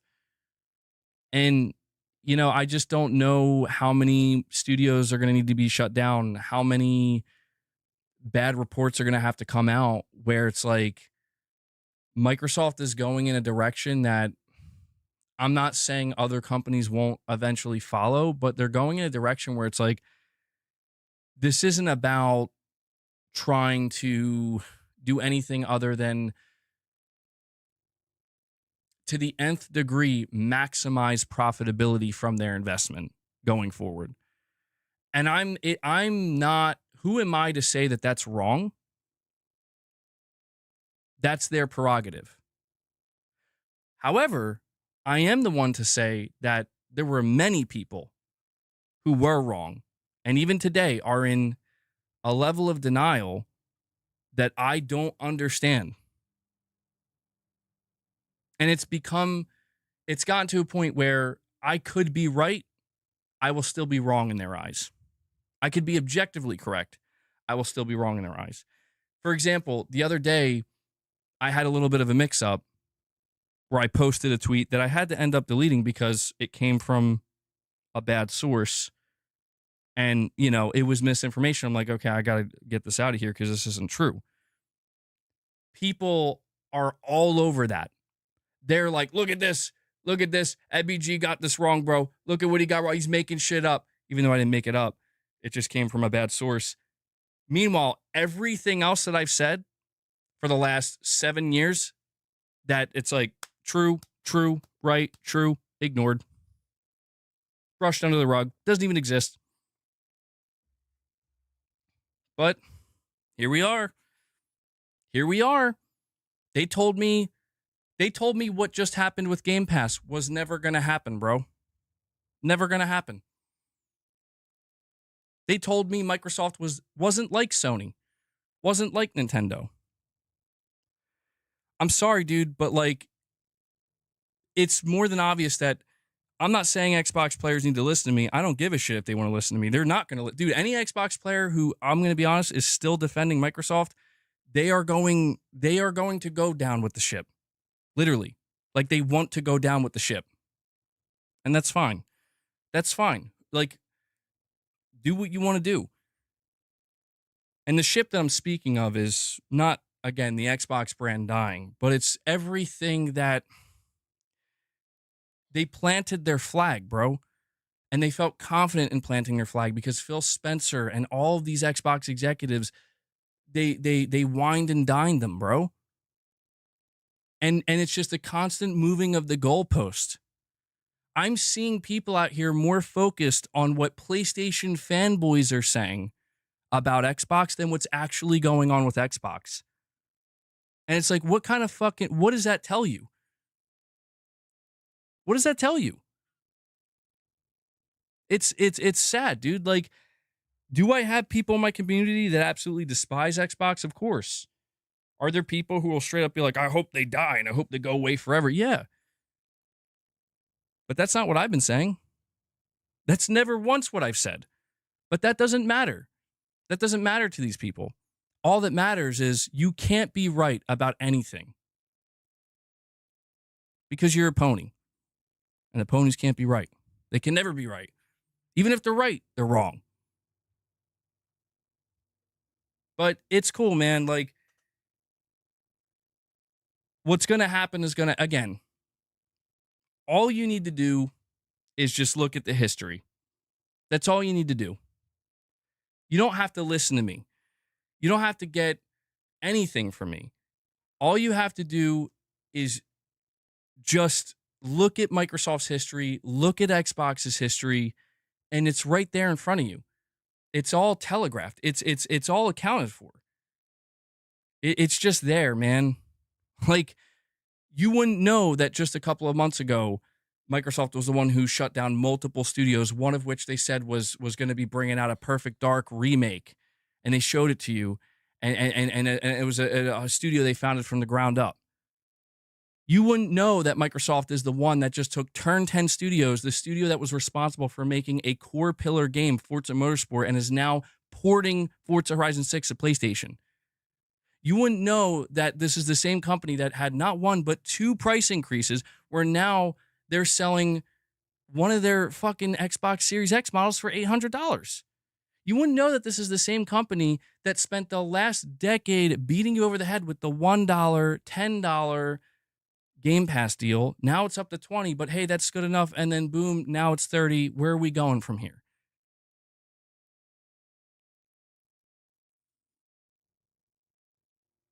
You're saying other people were right. You just relay others' news.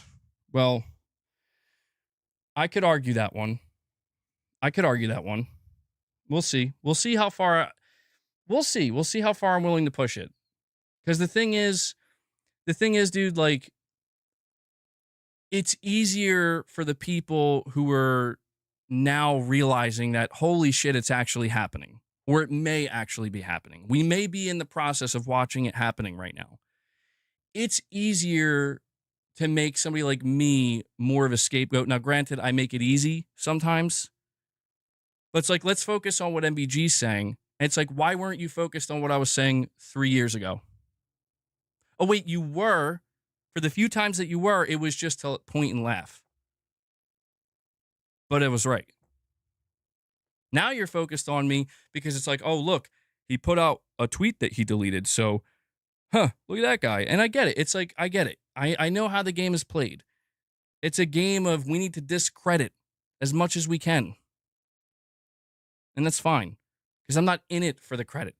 I'm just saying that, like, if you want people to tell you that things are going to be great for Xbox and for Microsoft, and that it's okay that it's $30 a month for Game Pass now. It's okay that the price of consoles are going up not once but twice. And hey, this next console that Microsoft puts out, it's all going to be great. And their games are just going to continue to get better, even if they're closing studios, even if they're, even if they're focused on AI, it's all going to be great. Believe me when I tell you, those people are out there and they will literally tell you whatever you want to hear. They will tell you whatever because that's what they've been doing, because that's all they're going to do. They're out there and they're not hard to find. So I don't know, man. I'm not here to court Xbox fans and say, Xbox fans, you should listen to me. I'm here to just talk about what the fuck's going on with Xbox. It's like people getting their panties in a twist over this sneakers SO guy. Like, look, man, I'm not trying to vouch for this guy to the extent where it's like, this is the greatest leaker of all time. He knows everything. I'm not trying to do that. But you see the exact type of people that you would expect to see. Not going to name names, but you know who they are. They're all going to come out and you're be like, nah, that guy, he's gotten stuff wrong too. It's like, okay, what insider hasn't gotten stuff wrong? Give me one insider that hasn't been wrong on occasion. You can't. You cannot. It doesn't exist. But you know what? If you stack up the shit that this guy was right about, specifically with Microsoft, here's how I'll phrase it. This guy seems to be the guy that when the shit is about to hit the fan, he just comes out and lets you know the shit's about to hit the fan. That seems to be the guy he is. Now, I don't know how far that goes, but that's what he's been doing. And that's why I'm like, dude, I'm not trying to say you should run with what he's saying as gospel, but what you should do is realize that this is not the first time. This is not the first time. And the last few times this has happened, the shit hit the fan, dude. So, whatever, bro. Like, again, there's just people in denial. There's people where it's like, but what about Sony and what about PlayStation? Like, I don't know what to fucking tell you, man. I don't know what to tell you. Like, if you're happy with the way things are going with Xbox, then be happy with it. But when you see something like this come out from somebody who's warned about this shit before, and I'm over here just saying, here's what's being said. And I get it.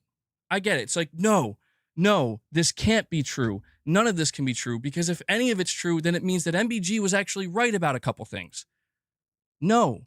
How can this be possible? Because it's not fucking rocket science, bro. You know? Like, it's just not. It's never been rocket science. It's never been crazy to think that it's weird to see the marketing people at Xbox putting fucking profile pictures of Crash Bandicoot doing this while high-fiving YouTube content creators. Like, it's not rocket science, man. But apparently to some people it is. So we'll just see how it plays out. We'll see how it plays out. Because it's been playing out. God knows it's been playing out. Fucking Aaron Greenberg.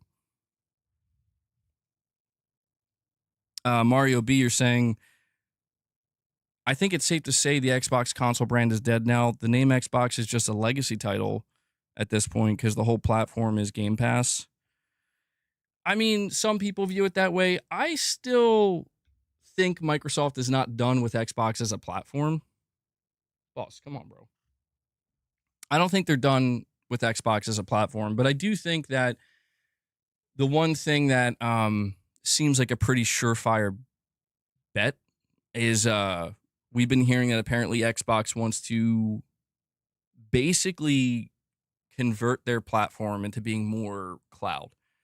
So like when you think of Xbox, you think about booting it up through the cloud, whether that be on your phone, TV, what any device that can, connect to the internet. And that makes sense. But that is completely antithetical to what Xbox literally is. Like the irony is Xbox, a box that you buy and connect to your, screen. So for them to convert the Xbox platform to a more cloud-based platform makes sense considering Microsoft's ambitions as a corporation. But in terms of where, that's where you use the term legacy. The legacy of Xbox is not that, So it would be. You're saying you got to know that Sneakers SO has never been wrong about anything he said. The guy probably has Mossad/CIA type of intelligence over Microsoft and what they do. I'll tell you what, Tarnished. I will tell you this. I had a lot of people, and it's weird because it's like I don't know who this is. I'm not trying to defend them, but people are, they're acting like I don't know. What I will say, Tarnished, is a lot of people, especially on Twitter, are saying he's been wrong about things. He's wrong about this. He's wrong, but they have yet to show me. Like it's funny because they'll have the receipts for all this shit out there. I have yet to see somebody show me something he was blatantly wrong about. Now I'm not saying he wasn't. I'm not saying he wasn't because I don't know. I told you guys, like I just really kind of came across this guy last year when he was like, "Here's Project Latitude. Here's, you know." Here's exactly what Microsoft's going to be doing in the next couple months. And then it just happened literally on that exact timeline. I'm like, the fuck? I remember being so perplexed by that where I'm like, how does he know that? That's kind of crazy. And nobody even really believed him because it was so specific. And I'm just like, listen, man, I understand that people don't want him to be right either because what he's saying sounds bad. It is bad. It sounds like the shit is hitting the fan. But if he's been wrong about numerous things, like just show me the evidence then. Because I've come across numerous things he's been correct about. And this is what becomes frustrating, where it's like it seems like they're the ones getting overly emotional about it, which is fine. Like if you're passionate about the brand and you're seeing what's going on, sure. You're saying, but it's true, MBG. You do just report on others, no lie. Well, I don't have my own sources. And I do get burned by that sometimes. For example, that whole thing that people are talking about where I got dunked on Twitter, it's like it's because I came across somebody that I should have known, like I should wait for this because this is not necessarily a source where what is considered a reliable source. And if I had just kind of, I basically was getting ahead of myself because I was reading the things that Sneakers SO was putting out there. And then I was reading what somebody else was saying, not and failing to understand, like, you should separate these two individuals. They're not the same individual.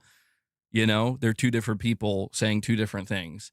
And I put misinformation out there and I had to rectify that. And people are very quick to jump on that. And that's what's funny to me is it's like, I don't know. I guess I just come off as like irritating to some people. But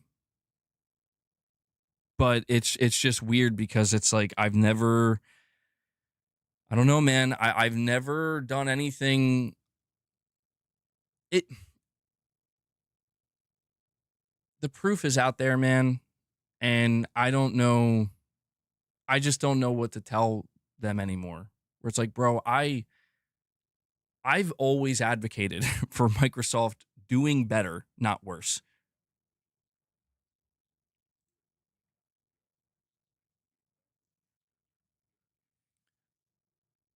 Oh yeah, dude, Moonshot. I think that's fucking bizarre, bro. I think that, you know what's so funny to me? You get these people coming out here, Moonshot. Hold on, I'm going to replay this because it didn't come through. Funny how Tom and Paul are individuals calling out Sneakerso as conspiracy, meanwhile they are prime suspects to be involved in the AstroTurf PR campaign. Dude, that's what's wild. Is like the reaction you're seeing from the people that would be the prime suspects is exactly as it looks. It's like, dude, do you not realize you're kind of, I'm not saying you're validating it, but you're making it look a certain way. Whereas like if you're getting that defensive that quickly over some supposed insider who's just a fanboy and making things up, you're making it seem like there's potential validity to their claims, because it's just in this attempt, it's just fanboy fodder. It's just a fanboy's wet dream and whatnot. It's like, bro, what the fuck are you talking about? People are out here calling Phil Uncle Phil, like inviting them to events and dinners and shit. Like, are you serious? Like, you're like, these people are really gonna, and they're like, well, all companies do this. And it's like, bro, it's been taken to another level over the last 7 years with Xbox. And we're just gonna pretend it hasn't. We're just gonna pretend that that's not a thing. We're also gonna pretend that if the shoe wasn't on the other foot, and if it was Sony doing this shit, that you wouldn't see them reacting the same way, or even worse. Come on, bro, give me a fucking break with this shit. Give me a break, man. Watch out, Tom might sue. But you know what's funny, dude? I don't even pay attention to Tom Warren. I have no problem with this guy. He's like the Microsoft guy at The Verge. He breaks some stories sometimes. It's like, okay, I don't have any problem. Dude puts me on blast, which is fine, because I put out something that was false, and that's fine. You know, misinformation should be corrected. Why shouldn't it? Like, who wants misinformation floating around? But I came across this thing that Sneakers SO said, you know, and I just found it strange, because I've always felt that there's been this kind of like, I don't know. So Sneakers SO says, I can say without question that the best thing for their competitors that Microsoft ever did was putting Phil Spencer in charge. The fact that he used actual marketing budget from Xbox to launch an AstroTurf-led PR campaign amongst gaming communities to create the folksy persona we have all grown accustomed to is just the typical sociopathy you can expect to see from the executive/corporate class of most mega corporations. And he's not even just harping on Phil and Microsoft. He's saying that, you know, there's sociopathic, insane behavior coming from, you know, these people on an executive level. And it's like, dude, look, man, I don't know. Like, I would love to get more info on this. Nothing could surprise me at this point. And, you know, here's what I'll say.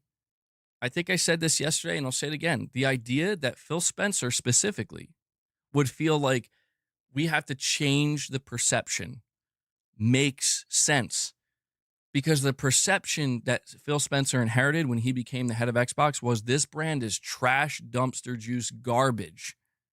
On fire, by the way. It makes sense that there would be money dumped into that, no matter how desperate it may be, to get people to see Xbox differently. I get that. That does make logical sense. But I just think, again, man, I think that some of this has been, I'm going to be honest, I just think you see certain people that seem to be flat out brainwashed, bro. I don't know how else to put it, where it seems like there are things cropping up where the criticism is, I'm not saying it's non-existent, but it's like it seems not believable. Like, you don't actually care. And that's not a problem. That's the best part. It's not a problem if you're not mad with Xbox. It's not a problem if you love Xbox. It's not a problem if you want to talk about how you're totally okay paying for Game Pass now, even though it's more expensive. It's not a problem if you think their games are better. It's not a problem if you think their hardware is better. It's not a problem if you're okay with their hardware prices being through the roof. It's not a problem if you're excited at the idea of the next Xbox actually just being a PC. It's not a problem if you think Microsoft is the best in the world, better than Sony, better than Nintendo, better than Valve, better than anybody. None of this is a problem. The problem lies in when you try to take the other things that the other companies are doing, flip them over on their head, weaponize them constantly and consistently, while simultaneously posturing yourself and the company that you are seemingly aligned with as we don't do that. We are above that. We are better than that. And we can bank on that. You can take that to the bank. And then the exact opposite happens. The exact opposite happens not once, not twice, but consistently, year in, year out. And you still try to maintain that posture. Or even worse, you still remain aggressive. Like, what is there to be aggressive about, dude? Just call a spade a spade, is what I'm trying to advocate for here. We're like, yes, it is 100 fucking percent believable that Microsoft would cancel their hardware. Why? Because they're selling no hardware. This is 2 + 2 = 4 fucking logic, and you can see the denial from people. You know? Not saying you have to believe it and say it is happening, but there is no need whatsoever to even remotely get defensive, because this is something that's already happening. It's been happening. It continues to happen. It's not changing. Microsoft is on a downward trajectory when it comes to their hardware and their own platform. They've been spiraling. They've been spiraling for years. And no amount of forced positive PR is going to change that. No amount of acquisitions, even with that, is going to change it. It just is what it is. That's why I'm saying it's okay if you want to prop it up and say, I love this. But don't push that shit on everybody else and make it seem like if you love something else that and you're going to try to create a comparison that there's some kind of fucking problem with it. Like, no, there is no problem. There is no problem. Not that I see anyway.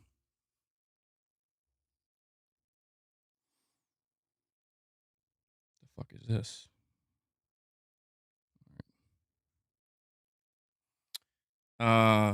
Gaming Survivor is saying, MBG, I find it funny how they'll believe any wild accusation against PlayStation, but you need to wait for Xbox's downfall to happen before their very eyes, before they accept it. Unequal standards. Well, that's the thing that gets me too, Gaming Survivor, is like, I don't understand why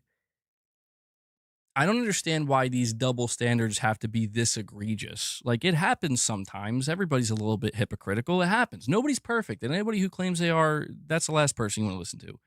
Nobody's perfect. Everybody's going to get shit wrong. Everybody's going to be hypocritical on occasion. We're all human. But when you see people where it's like they're completely aware of it and they're like, well, you know, like for example, people, you'll see so many people, they'll take this stream today, they'll take this conversation today, like, why are you console warring? Why are you console warring? But these are people who are literally in the trenches doing the most aggressive, egregious shit you could imagine. Whether they justify it by being like, well, I'm just calling out the stupidity and I'm showing you the stupidity. Like, no, you're just proliferating it, actually. Okay. If it's not that, then it's, well, we're not console warring. We just want everything to be, more pro-consumer. And it's like, okay, there's nothing inherently wrong with that, but you do see what Microsoft is doing, right? Yeah, you do? Okay. Is it pro-consumer? No, it's not. So what does this mean? It means that the energy that you brought to Sony or to Nintendo for being anti-consumer, and the energy you brought to all the fans who were like, I'm not happy with this or I'm not celebrating this, but I can deal with it. Still a fan, All that energy, now you have to bring it to the place you thought for some reason you wouldn't have to.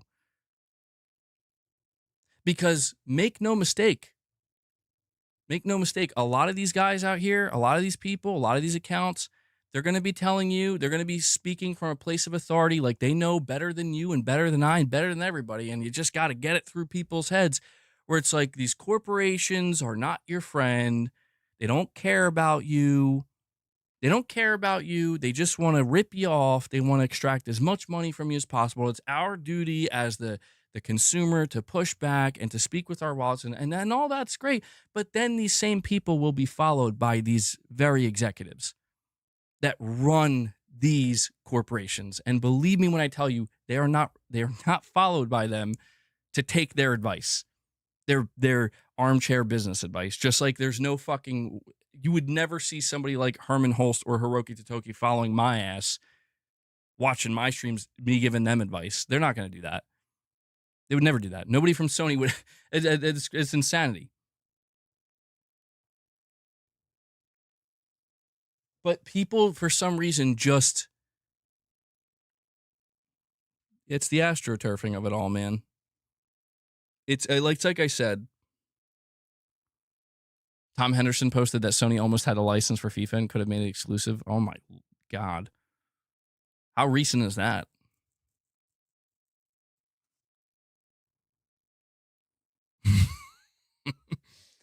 Cue Hiroki Totoki showing up in the chat. But one way or another, Magnus is happening and people can't deny it until it has been officially hold on. Officially canceled. Yeah, and that's the thing, man. It's not, to me, it's not surprising. It wouldn't be surprising if it was canceled. It wouldn't be surprising if it's not canceled and it's like, yeah, they're still going through with it. But this whole Magnus thing is, it's just like, so there's been this big thing I've seen. It's like a persistent conversation I've been seeing over the last 48 to 72 hours. And it's like all these people cheering on Xbox dying, right? Like the idea of people losing their one place they like to play or whatever, or celebrating that. And it's like, bro, give me a fucking break. Like we're gonna sit here and pretend, right? We're really gonna do this. We're really gonna do this. We're gonna sit here and pretend that the people you're referring to are not on the same lower level and lower rung, nobody, random accounts that are also out here saying that, you know, it's a horrible, you're terrible if you're buying games at full price, or you're what's wrong with the industry if you're happy with anything Sony or Nintendo are doing. Like, we're just going to pretend that these aren't the same things on the same level. They're exactly the same. They're the exact same type of accounts, and they exist everywhere. But to try to prop it up and make it seem like, oh my God, this is some big slanderous campaign against, you know, they just want to see Xbox die. Like, dude, are you fucking kidding me? No, what you're seeing are people looking at Game Pass going up to $30 fucking dollars a month and being like, what the fuck happened? I'm canceling that shit. This is the opposite of what Microsoft promised me. Or you're seeing reports coming out from, again, reliable sources saying that the hardware went from being a for sure thing to being kind of up in the air. Now they're a little bit unsure. On top of a myriad of other things that are about their curve that sound terrible. You're seeing people react to that, and their reaction is not positive. Because what the fuck is positive about it? I'm telling you, this is why one of the only things they can continue to grasp onto and hold on to is, I thought you were a PlayStation content creator. Why are you talking about Xbox? Like, bitch, shut the fuck up. You were asking me the same question when Microsoft was putting their games on PlayStation. Why are you talking about PlayStation games? Oh, wait, sorry, Xbox games. Oh, wait, they're Xbox games on PlayStation. Wait, that makes complete sense. It's insane. It's insane, dude. The level of cognitive dissonance, the level of delusion is frightening. It's actually genuinely frightening. Where it's like, bro, I am not telling you to abandon ship. I'm just telling you to acknowledge that the ship is sinking and that it's okay to want to go down with it. Just, it's fine. It's fine. Okay? Like what you like. Nobody here, I mean, well, I can't speak for you guys. I'm not speaking for anybody else out there, but I can honestly say that, like, dude, I don't want to see Xbox exit the market. I don't want to see Xbox die. I want to see, but let's face the facts. The Xbox console is already dead and it's not coming back. You're going to get a reincarnation of it through a PC with an Xbox logo on it. And you're already seeing that with the Xbox Ally, ROG X, whatever. That's what you're going to see. It's a total transformation. It's not the same. It's not going to compete with the PlayStation 6. It's not going to compete with the Nintendo Switch 2. It's going to be for the few, probably like less than 5 million people who are going to be willing to pay $1,100, $1,200, $1,300 for this thing. And you're going to see people on the internet that are going to make it seem like this is the greatest thing ever. Everybody's going to buy this. No, they're not. They say the same thing about the Xbox ROG Ally X. Shit's probably not going to sell 1 million units. And I'm not trying to use that as like you should feel bad about that. I'm using that to make it known that, like, we are already there, guys. We are already there. There is no competition between Sony and Microsoft. There is none. Literally 82% of Call of Duty sales were on PlayStation. 82% on PlayStation. What is Microsoft's biggest moneymaker in gaming? Come on. Come on now, guys. Xbox triggers me.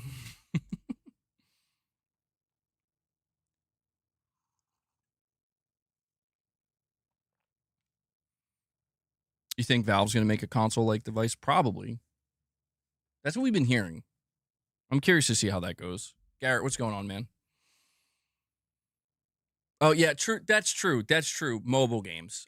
Sometimes I forget that they own Candy Crush now, too. Okay, well, I mean, all right. All right, you got me with that one. But, you know, right behind it is Call of Duty, right? Right behind it, Call of Duty.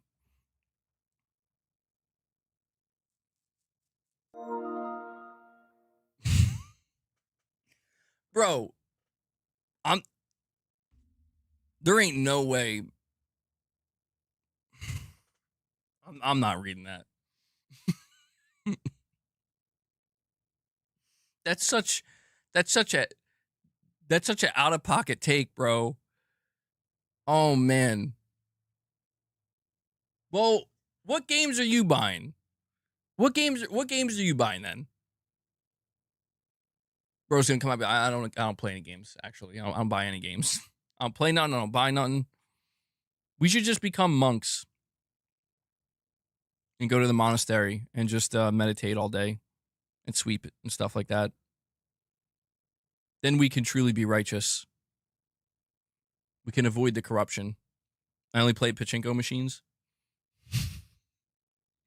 Oops.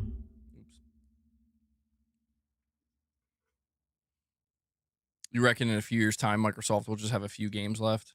The ones that make the most money? Yeah, I mean, and I'm not saying that there's anything wrong with that, but it does kind of, you know,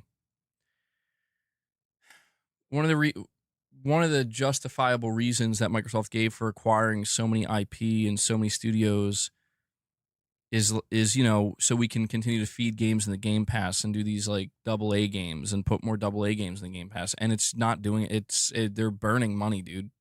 Like these AA games, these smaller games, these more creative games, and it's sad because it does reveal the state of the industry as a whole. But these games are not moving the needle for Game Pass. Even Call of Duty didn't move the needle for Game Pass, and the Game Pass bet didn't work. It's over. The console's been done for a long time. You know, publishing and doubling down on those bigger titles that are going to move the most units, move the most microtransactions, and get the most amount of money. Yeah, that's the play, dude. And you know, Bro, you got upset at one dev, but I know that. I know. You think I don't know that? I understand. The realization is I can't walk a totally righteous path, man, and be in this space. Dude, I looked into it, by the way, and I saw all the companies and all the brands in gaming that they're involved with, and I'm like, this is fucking impossible. Like, are you kidding me? Even if it's just at like a low percentage level of like low percentage of ownership, I'm like, this is crazy. They have like their hand in almost everything. And so it really does get to a point where it's like, well, how do you reasonably avoid this? And it's like, you have to basically be done. And I'm not, it does put you in that position, like I said, where it's like, you either got to be done, like I'm out, or there's going to have to be some level of just not caring. And I hate that. I do. Like, that does bother me, but it gets into a deeper problem with the world and how corrupt things can become, even if you have nothing to do with it, unfortunately. Mario, you're saying, honestly, when my girlfriend said she was considering Game Pass, I coincidentally got her a Switch Lite for her birthday, and she had no complaints. Bro deviated the path. He's like, let me just course correct you a little bit here. Moral relativism? Hmm? What? Yeah, yeah. Jack Kinetic says you can also decide to pick your battles and accept some hypocrisy comes with it. Well, that's where the saying comes from. You got to pick and choose your battles. Um, it's tough, man. I think it's like no matter how aware you are, there's still going to be some level of, but what about this? There's always going to be some level of whataboutism, and yeah, there are going to be times where that whataboutism is like, that's a good question, actually. you know, it's okay, MBG, be happy and joyous. Tarnish, you're not helping my case here. It's fine. You're allowed to feel how you feel. I should watch the Mighty Keith video on the Ghost of Yotei controversy. I'm good, bro. Oh my god. Maybe I'll watch it on what he did with Game Pass. We'll do a members lounge sometime this week, and there are a couple of Mighty Keith videos that people are recommending. Oh god.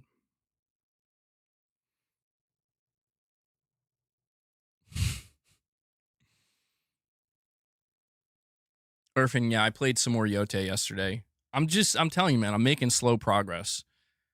I'll probably start talking more about Yotei once I make more story progress, but I don't want to spoil anything. People were asking if I'm going to do like a spoiler cast for Yotei, and I probably will. I probably will. But I can't give a time frame on that because I don't know if it's going to be like a you know, I don't know if it's going to be like a month from now or 2 months from now. Oh, here we go. See, it says Sony's acquisition of Bungie continues to be questioned as Destiny 2 falls off a cliff. Telling you, man. It's going to go down as like the worst acquisition Sony ever made.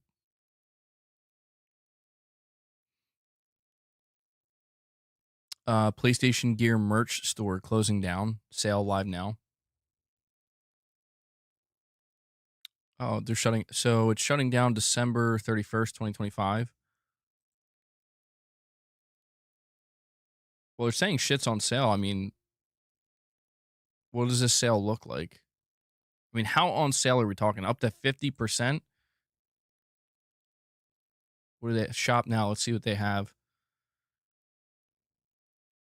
Oh, wait, this is the, this isn't the US store. Visit the USA store. Let's see. Yo, they have a Sony PlayStation action figure, Joel and Ellie set. What? I need my Joel and Ellie action figures. Oh, that's actually a pretty cool shirt. They have a PlayStation Press Start t-shirt. It's got like the PlayStation 1 controller on it. I kind of forgot about this store. They still have 30th anniversary merch. Um, they have a 30th anniversary trucker hat. It's on sale for $18. Wear my PlayStation 30th anniversary trucker hat, man. They have a button-up shirt. That's crazy that they're shutting it down. They must have been losing money on this because, like, I'm looking at some of these items, dude, and they got a lot. They have a lot of shit, and some of it's really expensive. Like, they have a PlayStation. Wow, that's PlayStation 30th anniversary Shadow Box limited edition. It was $224. Now it's $167. So some of this stuff they're definitely trying to get rid of. They got backpacks. What else did they have? Hold on, they have Dreams. They have Dreams merch. Oh my god, that's kind of sad. Why is that so depressing? Um, they have Ben. Wait, they have Ben Studio merch. What? What is this?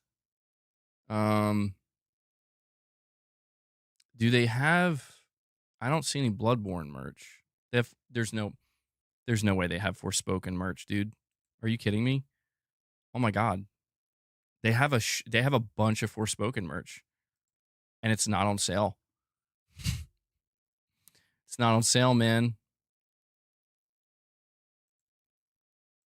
Sorry, I'm just like looking around now, seeing what. Let me check their hats. What kind of hats do they have? Um, I guess that would be under apparel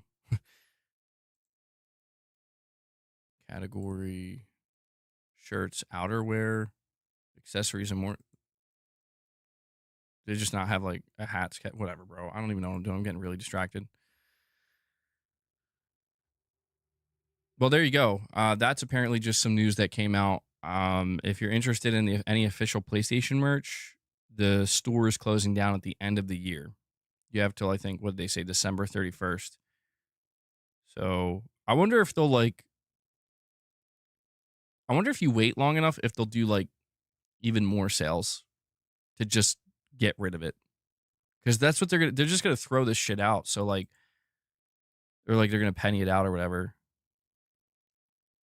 Paul Tassi called Microsoft greedy monsters. Greedy monsters. Fucking Microsoft.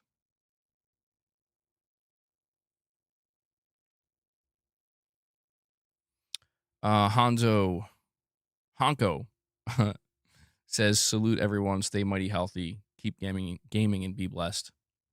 Thank you for that, Hanzo.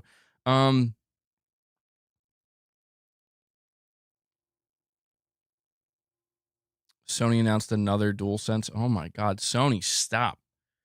Bro, yo, Sony's starting to annoy me a little bit with these DualSenses. Like, come on, man. Come on. Starting to get like Microsoft out here with the amount of controllers they're announcing.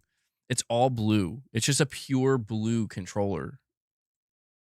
It's like bright blue too.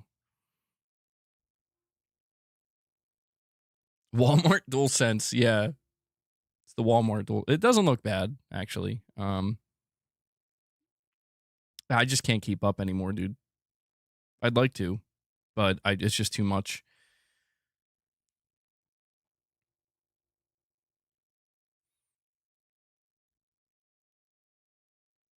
Oh, you're saying it's literally exclusive to Walmart. I didn't know that. Okay. I thought you were saying it's Walmart because it's all blue. Like it looks like it could be the Walmart branded DualSense. Okay. That's weird. I didn't know. I feel like that's the first time they ever did that. Could be wrong.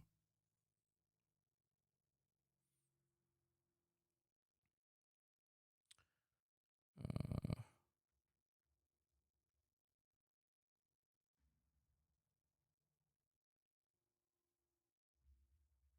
all right.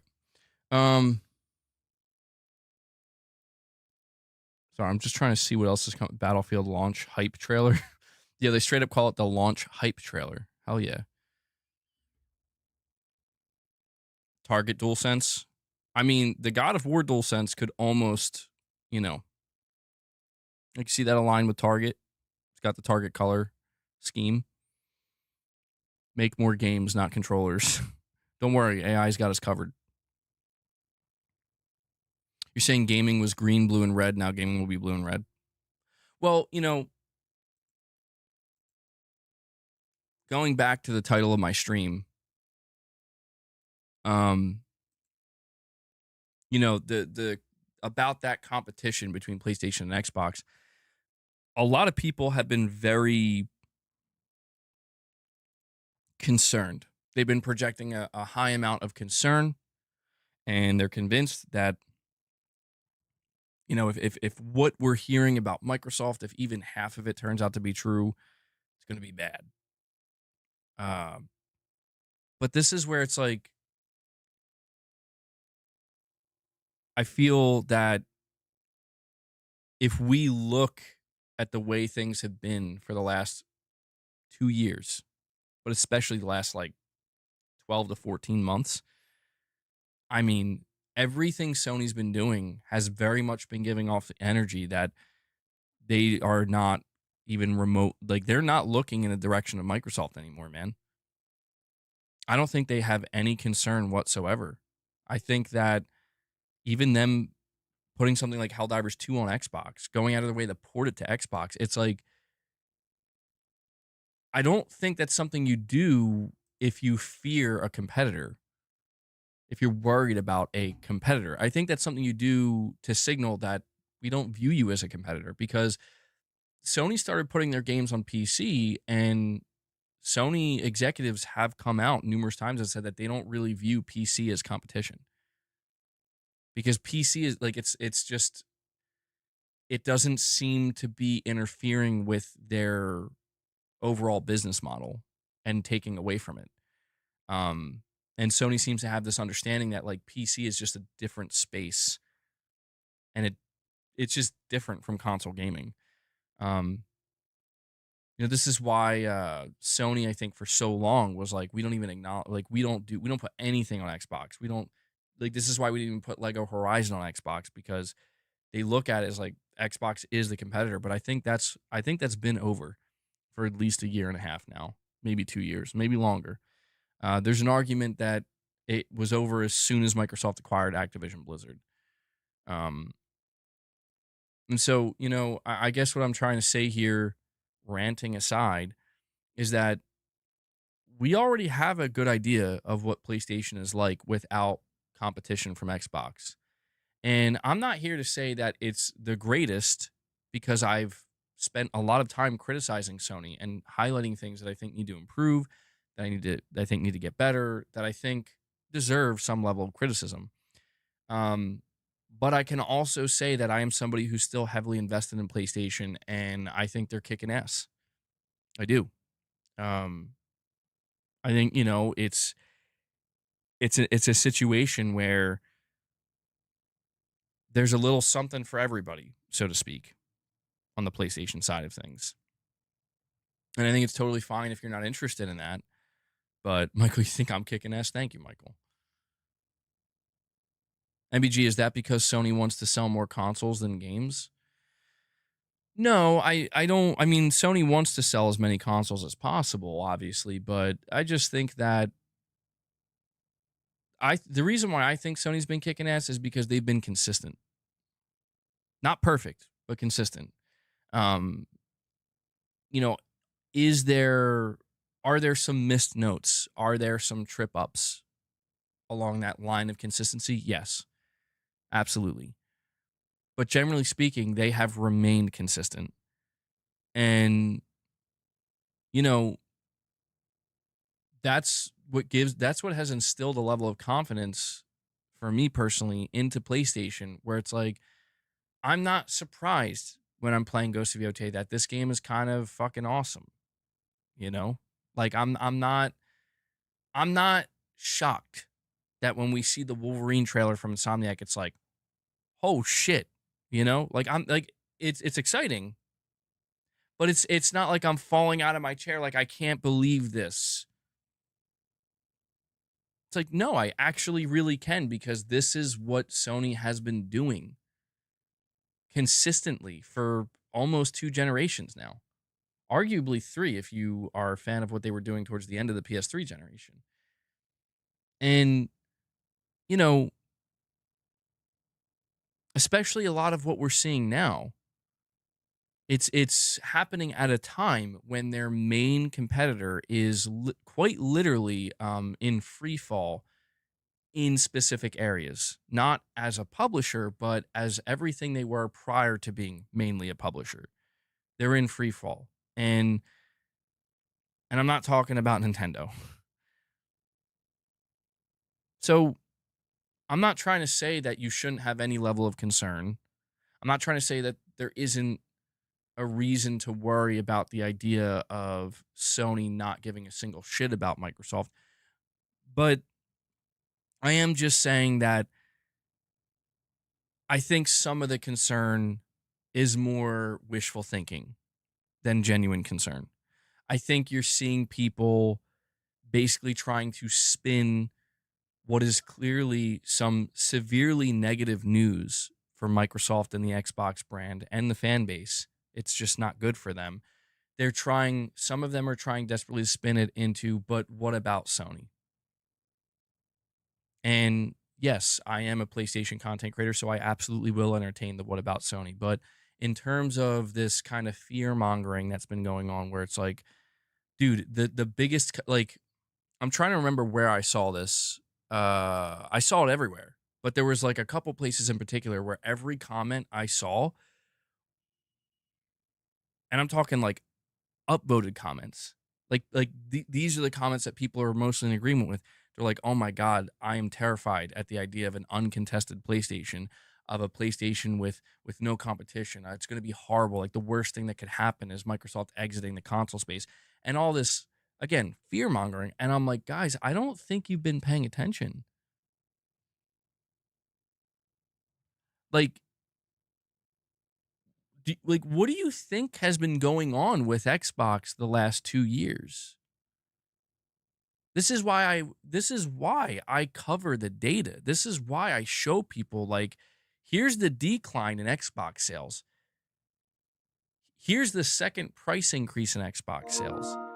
And here's Microsoft, here's Costco announcing they're not selling Xbox products anymore. Like, guys, it's been this way. It's been this way for a little while now. And so I understand, and trust me, I fell for it too. It's hard. It is something that needs to be acknowledged, but it's hard not to fall for the like gasp. Microsoft just canceled the console. What do we do now? And it's like, wait, would it fucking matter if they did? Like, would it make any difference at all? No, it wouldn't. And I think a lot of people just don't actually see that yet. I think a lot of people, they hear about Xbox Magnus, they hear about a powerful next gen machine from Microsoft, and they have this idea that like this is going to give the PlayStation 6 a run for its money. No, it's not. Mario B, you're saying Phil Spencer said several years ago that in the Xbox One generation, there came a point that they knew that they couldn't close the gap with PlayStation. Yeah, and I'll never forget that interview because that was like the most candid interview I ever saw with any Xbox or gaming executive. Where I'm like, holy shit, he's just like saying like we can't win, dude. PlayStation channel talking mainly about Xbox again. Well, we're talking about it in the context of competition. Um, this isn't just talking about Xbox for the sake of it. We could do that if we wanted to, but this is, granted, I do get sidetracked by acknowledging the annoying individuals that constantly keep trying to deviate, not here on the channel, but outside of the channel, deviate from what's actually going on. But yeah, it's just I wanted to do a bit of a follow up. Well, frankly, because there's not, we talked about Ghost of Yota yesterday. I will talk more about Ghost of Yota as I get more time with it, but there's not like some breaking PlayStation news. We have some other types of PlayStation news that we'll probably cover tomorrow and in the coming days with Marathon, stuff like that. How apparently path tracing might be possible according to a developer on the PS5 Pro. We'll talk about that stuff too, but I just thought that this would be a worthwhile conversation to have because I think people are wrong. I do. I don't think people are wrong when they say we want to see PlayStation have more competition. I don't think they're wrong. I think they're right. I don't think people are wrong when they say it would be bad if Microsoft stopped making console hardware.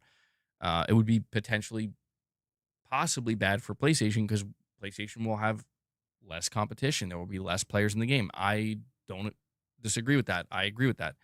I think people are wrong in thinking that that hasn't already happened. I think people are wrong in thinking that we haven't already crossed that threshold. Um, Maybe I'm wrong, but something tells me I'm not. Something tells me that Microsoft, they're focused on making their I think Microsoft is more focused on the PlayStation 5 than their own console at this point. I think Microsoft they see the PlayStation 5 and the Switch 2 as a massive moneymaker for them. And when you look at the results that we've seen, you can't blame them. You can't blame them, dude.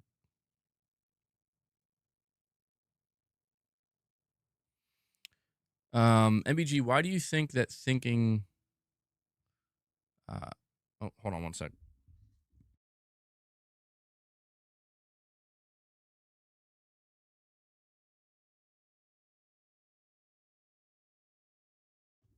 You're saying why do you think thinking around outside of live service PlayStation has done a good job? We got Alan Wake 2 on PlayStation Plus and Silent Hill 2 remake later this month. I saw that, by the way. That's pretty huge if Silent Hill 2 is coming to PS Plus as well.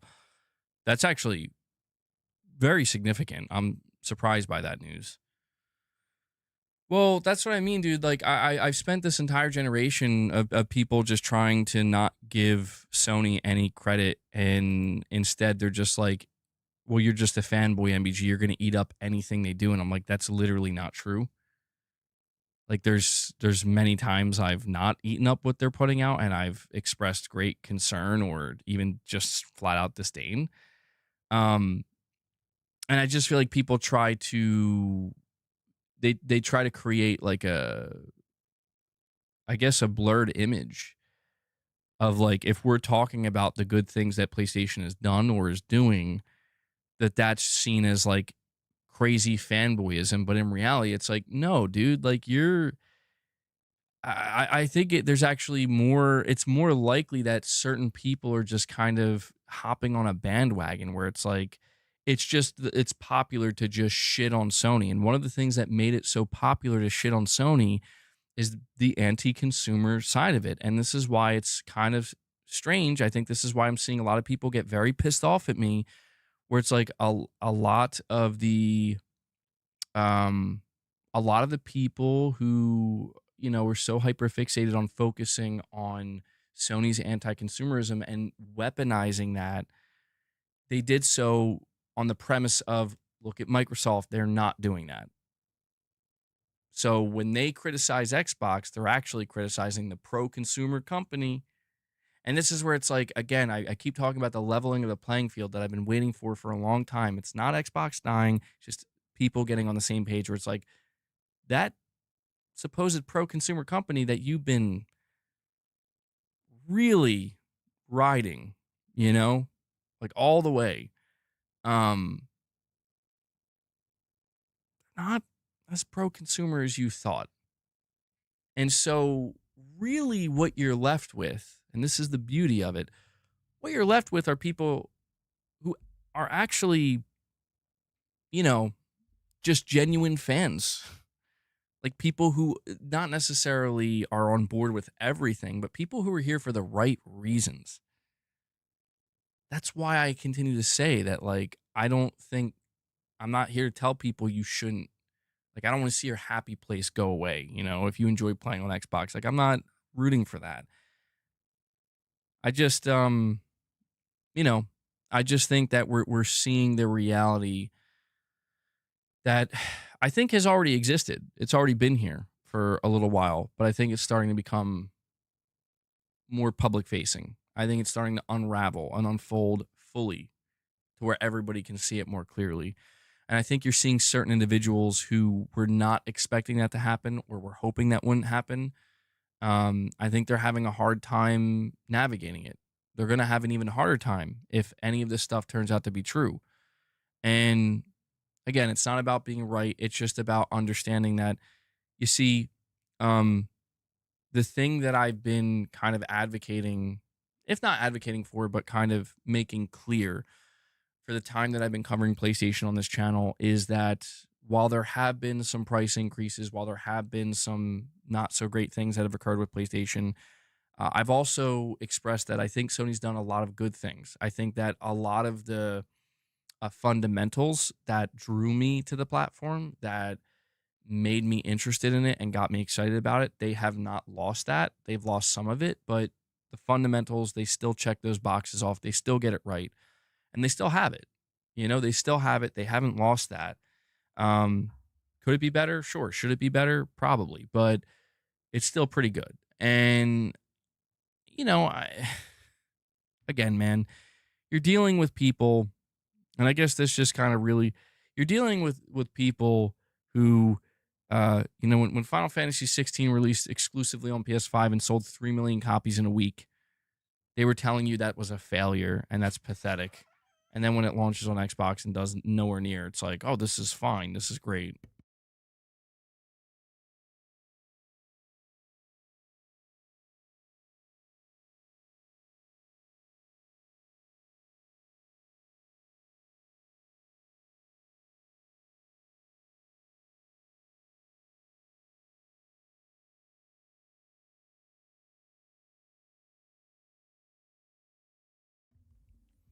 Um, you're saying also it's not like Xbox will magically just vanish. You'll keep playing on the Series console if you like it and upgrade to whatever feels right. Exactly. That's what I'm trying to say. It's not like, it's not all doom and gloom. It's just,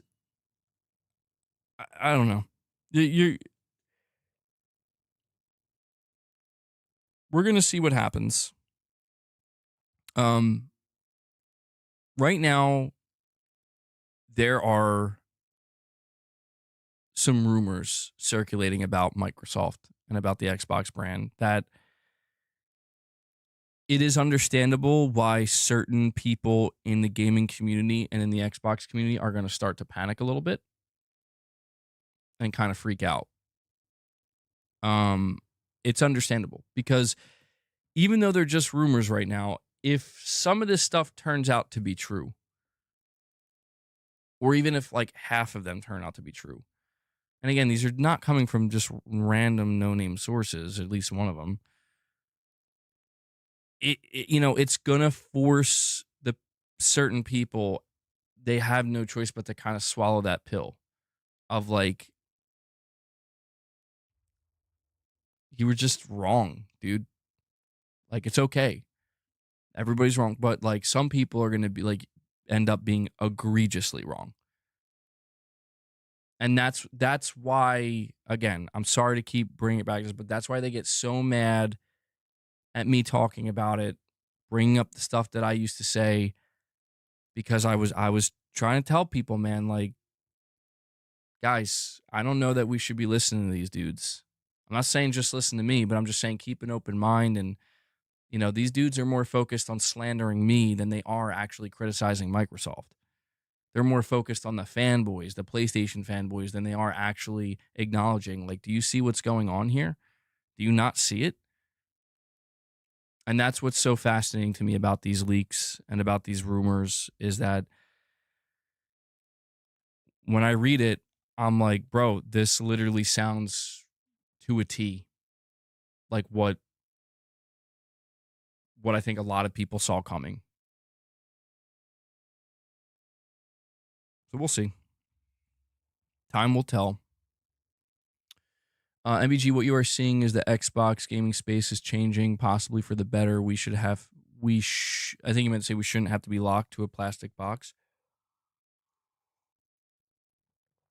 Um, Dark Cloud, I'm not trying to be rude, bro, but like, you saying I don't have to buy a plastic box every 7 to 10 years, then I can take that money and use it on software. Well, that's fine, but What I will say is I think it is a misguided thought if you believe that the direction Microsoft is now going in is going to make things better. Mm, Uh, I'm not saying you have to have a problem with it. I'm just saying I don't think that the word better is the word I would use. Um, I am significantly more concerned about, well, I don't say I'm concerned, but if I was an Xbox player, I would be significantly more concerned about the direction they're going in now.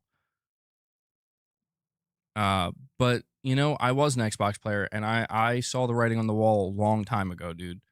I saw when they were pushing Game Pass and, you know, hyping up their E3 shows while still showing nothing or showing stuff that's like, when is this like 6 years away? What's going on? I had to walk away because I'm like, dude, they're I feel like they're bullshitting me.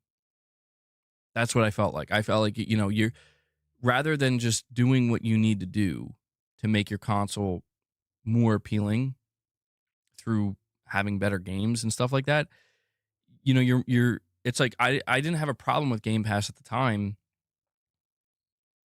Oh yeah, stream staying up. Yeah.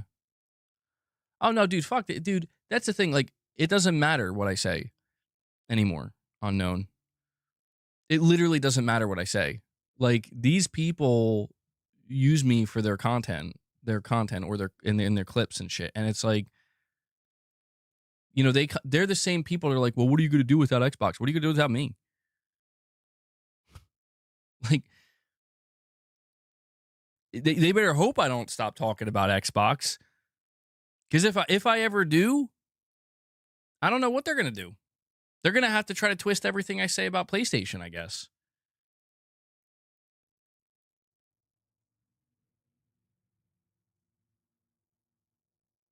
The new Ghost of Yotei Lethal gameplay PlayStation just dropped in their channel an hour ago. Is getting so many wholesome comments of people. It's delightful and heartwarming. So much praise. Well, that's good. That's good. You're afraid over your digital library? Well, I mean, Dark Cloud, to continue what I was saying, like, I I do prefer the direction PlayStation is going in mostly. I do still have my concerns and my reservations, but I want to see them still put the console experience at the center of what they do. Um, if if exclusivity is going to be a part of that, I'm not going to have a problem with it. If they loosen up on that, we'll see what happens. We'll see how that plays out. But, I've always said that there are basically two things that matter to me most about PlayStation, and it's what brought me back to them. It's really actually prioritizing the console experience to the degree that you're not focused on things like subscriptions more than your console or cloud more than your console and stuff like that. And then number two, the games. Well, number one is actually the games. Number two is the console, but the games, right? Like, and Sony's still doing that, dude. Like, people can try to shit on Sony all they want about, like, oh god, they just make the same games and the same stories and their failed live service. It's like, yeah, bro. But what else did they do? What else did they do? Tell me. Tell me. Tell me about Death Stranding 2. Tell me. Tell me about Ghost of Yotei. Tell me about Astrobot. Tell me about even Helldivers 2 being a live service. Tell me about all these games. And it's like, they won't tell you about them. They won't, because it alters the false perception. You don't when you see sometimes you see reasonable people come out, and yeah, they're movie games, bro. You see some reasonable people come out and they're like, Sony's done a pretty good job this gen, or a decent job this gen, but it could have been better, and I would like to see some new stuff. That's fantastic. We need that. Thank you. Let Sony know that, like, hey man, you've been putting out some good games mostly, and it's been good, and you've been doing a pretty good job overall, decent job to some people. But we want to see some new stuff too. We want to make sure you guys are still experimenting with new IP and diversifying and having different experiences. Like, let them know. We want to continually let them know, and that's critical. We don't want to glaze every single thing they do and say everything you do is fine and the best, because that's going to send the wrong message. But that's the problem, is you get these people out here where they're trying to convince everybody that that's what we're doing, and that's not at all what we're doing. And what's unfortunate is it starts to work a little bit. Gaming Survivor. Well, hold on, I have a couple here. Lewis says the direction is a console with multiple storefronts for more choice by us and greater investment in games with the studios they have. Why should a consumer be concerned with that? I think the consumer shouldn't be concerned with the idea of more options, because the idea of more options is good. The consumer should be concerned about what's actually at play.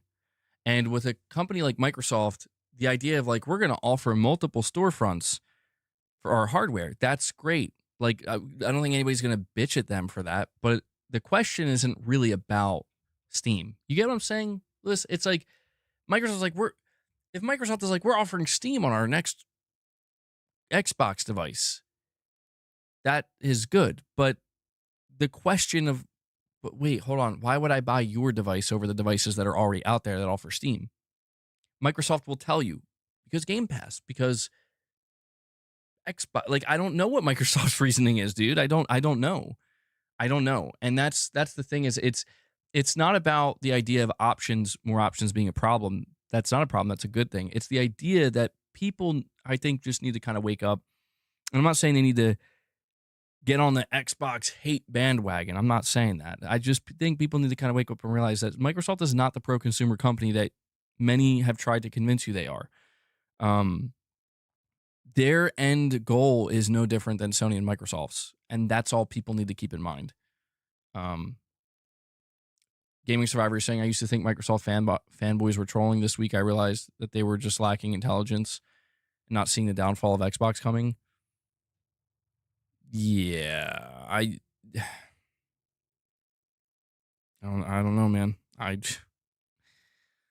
Fred, you're saying Xbox has done more not to entice people to swap over this gen than prior generations. Just my opinion on it.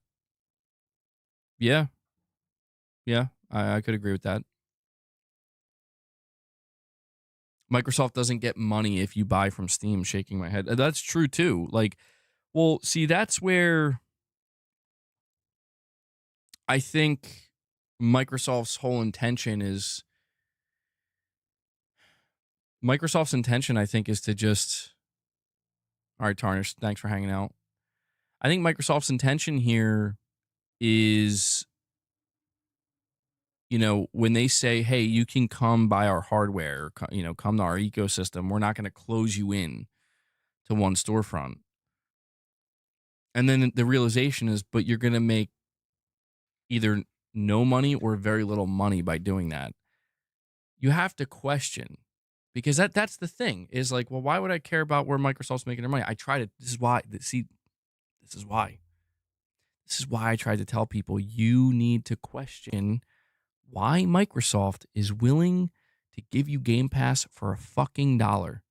Why Microsoft is willing to charge $10 a month for Game Pass. Why they're willing to eat this cost. You have to ask yourself why. Because if you don't ask that question, you're going to be the person that's suddenly totally thrown off guard when Microsoft comes out and is like, yeah, we're charging $30 a month now. It's not even remotely surprising to me, because it's like, I tried to tell people, like, guys, their whole idea is they want to lower the barrier to entry as low as they possibly can, because they believe, and they're banking, again, multi-trillion-dollar corporation, they're banking on, we are going to get 50, 60, 70, 80, 90, 100 million people in the door. And once we do that, once we get them in, make them feel good, we'll start raising the prices. This is how every subscription service outside of gaming works. This is why they said they're going to be the Netflix of gaming. The problem, I tried to warn people of this. I tried to warn people that you need to be careful, even if you have faith in that. If you believe Microsoft, where it's like, I think this could work, therefore I support it, and this could be better, you need to just be mindful that when a company like Sony, and not just Sony, but many other industry figures come out and say, I don't think that's sustainable. Like, that doesn't make financial sense when you look at how expensive games are. And this is why when you see Jim Ryan come out and Sony as a whole just saying, like, yeah, we're not putting our games day one in the PlayStation Plus because that's just not going to work. Like, we will just bleed money. And that will be bad for us. That'll be bad for our business, our bottom line, and our studios. They weren't lying. Because the only way a subscription model in gaming can work is you need so many people every month remaining subscribed. Not 30 million, not 20 million, not even 50 million. You're talking about games like Call of Duty, some of the most expensive games in the industry. You need like well over 100 million people all the time. And Microsoft is nowhere near that, not even close. This is why I tried to warn people. Don't fall for it, because Microsoft is hoping you won't care about any of this and you'll just come in anyway. And that's fine. Take advantage of it while you can, but don't be surprised when the rug is pulled out from under you. You only need a little bit of awareness, to see that this was probably how it was going to happen and how it was going to go. Now, the console is a whole different story from Game Pass, but you don't see this with Sony, man. Like, Sony, yeah, they made some price increases and adjustments to PlayStation Plus with their console. And at the beginning of this generation, they increased the price of their games to $70, and everybody shit on them for it. And it's like, fine, I'm not saying they don't deserve it. Who likes price increases? But when Sony says we're making these adjustments now and we're doing it a little bit here and a little bit there, because we're not trying to bullshit you. We're not trying to convince you that we're not trying to make money and that we're not trying to run our business. We're trying to keep it as balanced as we can. Where yes, they want to make money on their PS5. Yes, they want to make money on their games. Yes, they want to make money on their subscription. But they don't want to price people out to a degree where it's like, what the fuck is this shit? This ain't worth it. Hold on.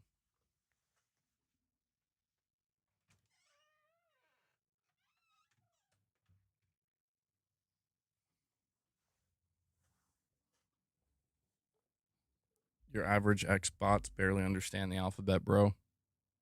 Never mind anything you just said.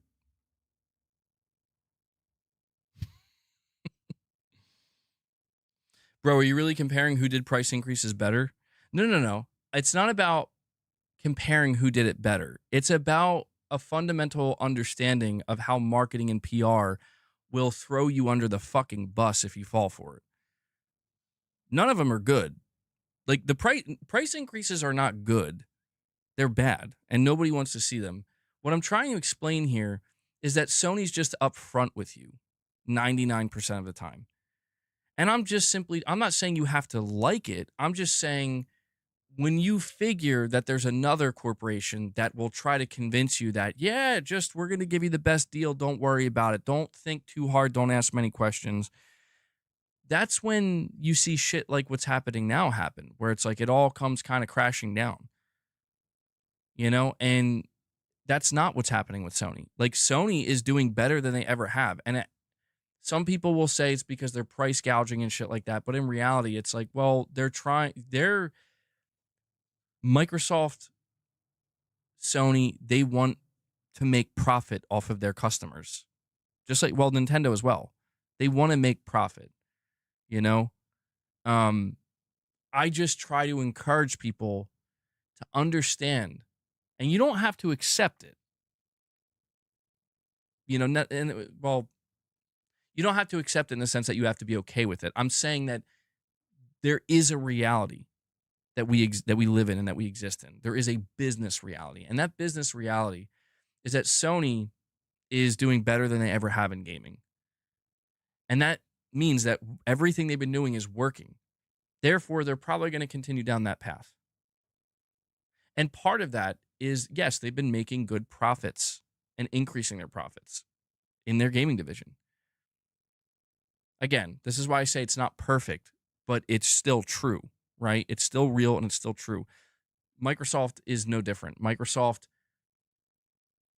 is different in the sense that they have not been making profits. They've been making massive investments. They've been bleeding money on Xbox for decades, and they're trying to find a way to make a profit. And now they have no choice but to succumb to the reality that every other, at least publicly traded company, has succumbed to, which is the only way you're going to make profit is by charging more money. So that way, whatever price is paid, there's enough to go to, you, the platform holder, the middleman, and everywhere else the money's got to be divvied up to where you're left with a little bit of profit at the end, right?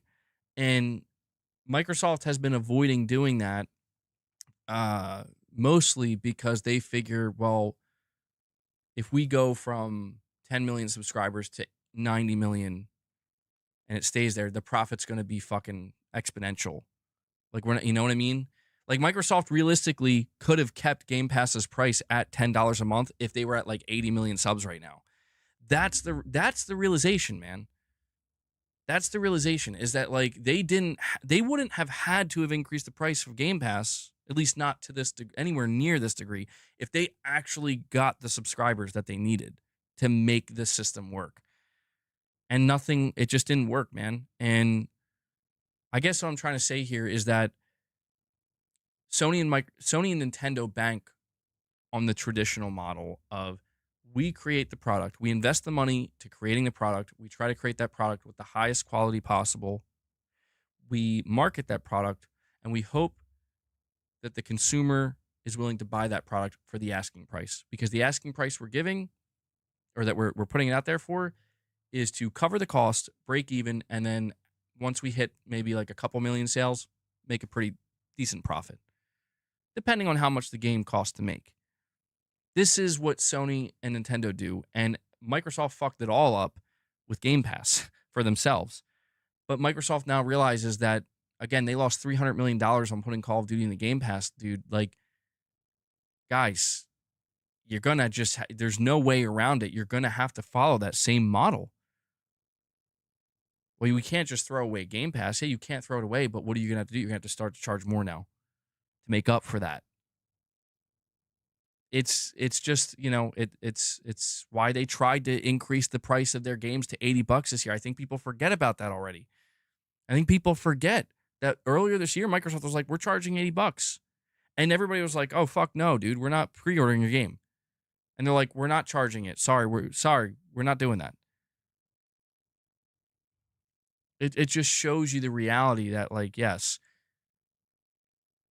all these companies want the same thing, man. They want the same thing. Um,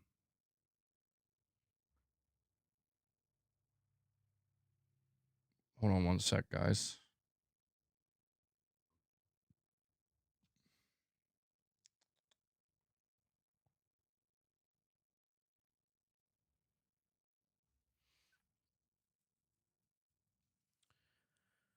Just take Call of Duty out of Game Pass, but they're stuck because first party games will be day one. Well, I mean, it's no coincidence that the Game Pass price increase is coming right before the launch, essentially, of Black Ops 7, you know? But yeah, they can't take it out now. They can't put the genie back in the bottle, man.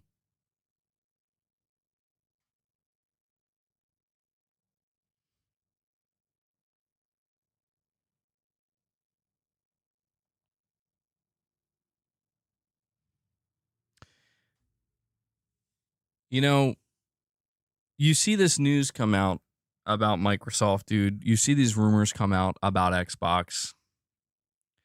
And I'll tell you what, bro. You go to some of these places and you're talking about people who are trying not to come off as hypocrites, people who are trying not to expose themselves for who they truly are. But all you have to really do is look at their comment section, look at what people are saying, look at the comments that they're hearting and agreeing with. Like, dude, here's a comment. For a company that is apparently in third place and nobody cares about it, there sure is a ton of attention on Xbox.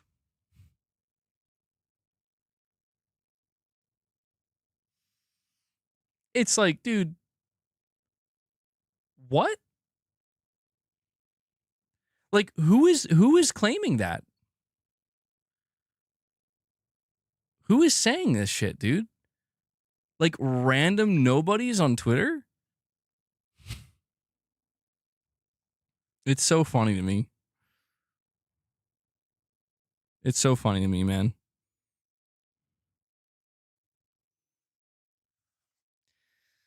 Uh, but time will reveal all, bro. In the meantime,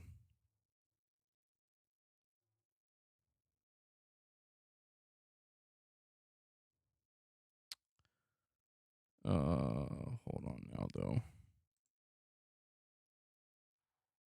Why do I still Oh, I was like, "Yo, wait, why do I have PlayStation apparel up?"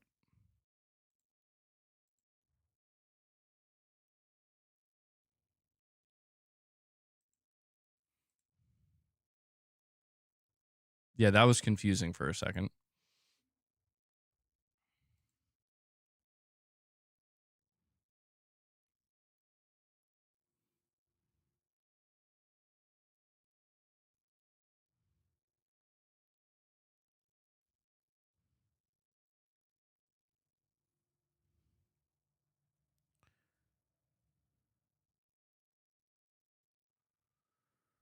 All right.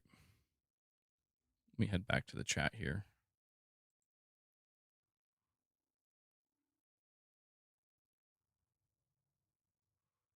Do you believe that Gears of War E-Day, Halo, Fable, Forza Horizon 6, COD, MW3, Clockwork Revolution next year alone are worth $30 for Ultimate? Um, I mean, I guess it depends on what type of gamer you are.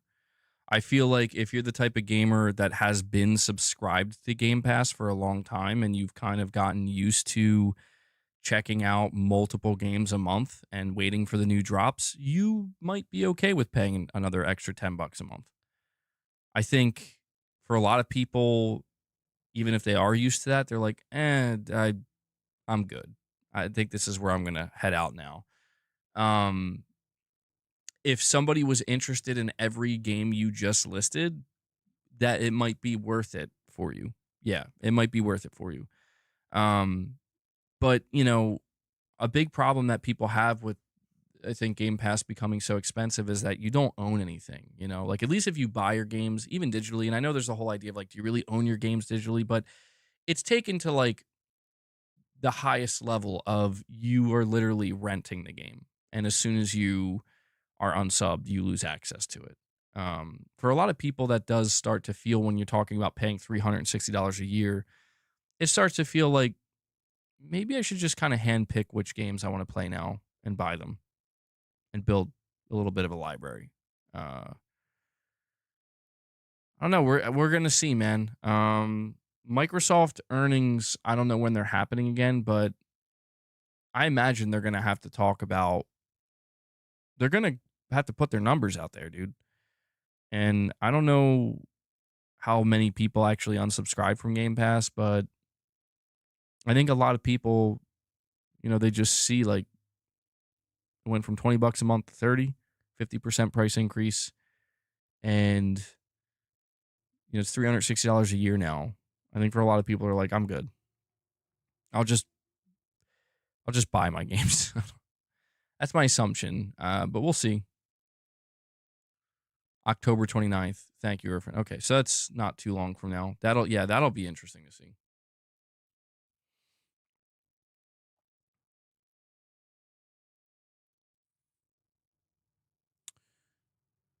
You think Game Pass has always been an illusion of value?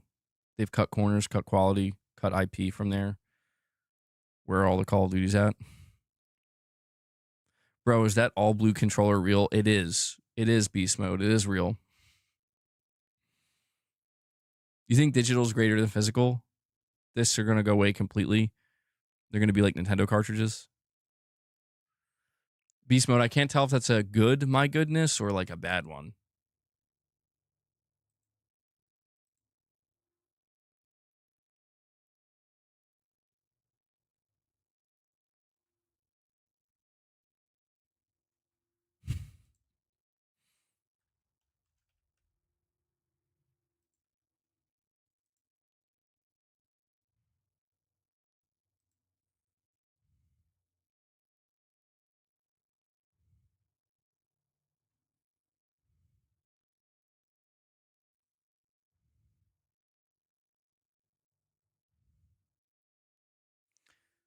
Sorry, I'm just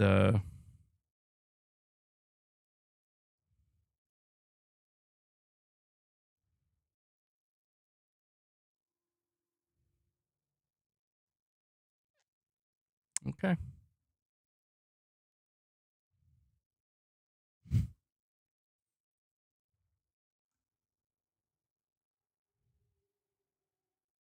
Hmm. All right. Um oh, you like it beast mode? You like that blue controller? Okay. That's why I asked cuz I almost took it as you didn't like it. But yeah, that all blue controller is real. Somebody said it's a Walmart exclusive, by the way. To be fair, 2025 Game Pass have been very good. There have been very good games in there. Well, look, um, I do think that I know a lot of you guys know this, and I wish I didn't have to repeat it so much. I don't want to repeat it this much. It's just so many people attack me and my channel and everything I say and what we do here.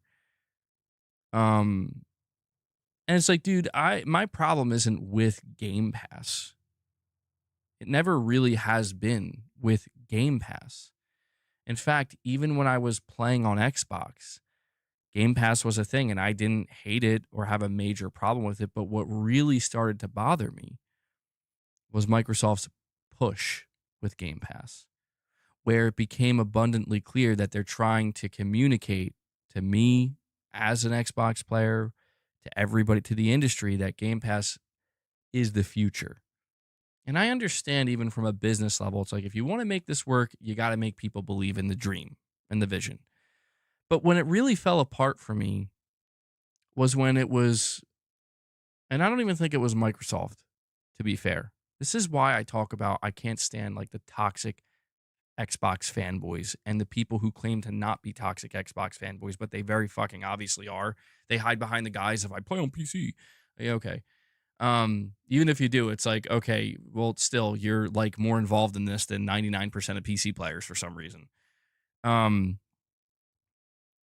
my problem really just kind of comes from the people like that who, when they were faced with their reality, such as when Sony makes it clear that this is not sustainable, therefore we are not doing it. And then it's like, LOL, have fun playing, have fun paying for your $70 games. And it's like, well, if paying $70 for this game from a first party PlayStation studio helps them continue to be able to make games like this safely without feeling, worrying about going under or not meeting certain margins or whatever, because they're not trying to, there's no smoke and mirror. It's just, here's the game. We're going to show it to you. We hope it looks good enough to get you excited to pay $70 for it. You know? My problem really lies not with Game Pass or Microsoft wanting Game Pass to succeed. It lies with the people um, who tried to weaponize it for years and tried to make it seem like those of us who were choosing to buy our video games and okay with it and celebrating the idea of like, hey man, this game is fucking awesome. And I definitely feel like it was worth the money I paid for it. And those of us who acknowledge, like, look at how many millions of units this game sold. It seems like it was a success, which means we should get more like it. The studio is succeeding. This game succeeded for PlayStation. We should get more like it. And trust me, I know I have a bit of a chip on my shoulder, but it's because I've been dragged through the fucking mud more than probably 99% of people in this space, specifically talking about PlayStation. And it's just so difficult, man, for me not to fucking go nuclear on all these people that did all this damage where it's like you were fucking wrong in front of everybody. You were beyond wrong. You were egregiously, aggressively just bullshitting. And now people are beginning to see it for what it is.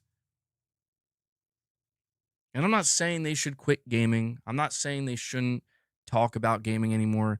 I'm just saying that, like, they should have the fucking. I'm not even saying they should apologize. I'm saying they should fucking come out and just flat out say, yeah, we were completely wrong. And maybe we should be a little bit more careful next time before we start running with this type of stuff while simultaneously, again, being wined and dined. But instead, they're not doing that.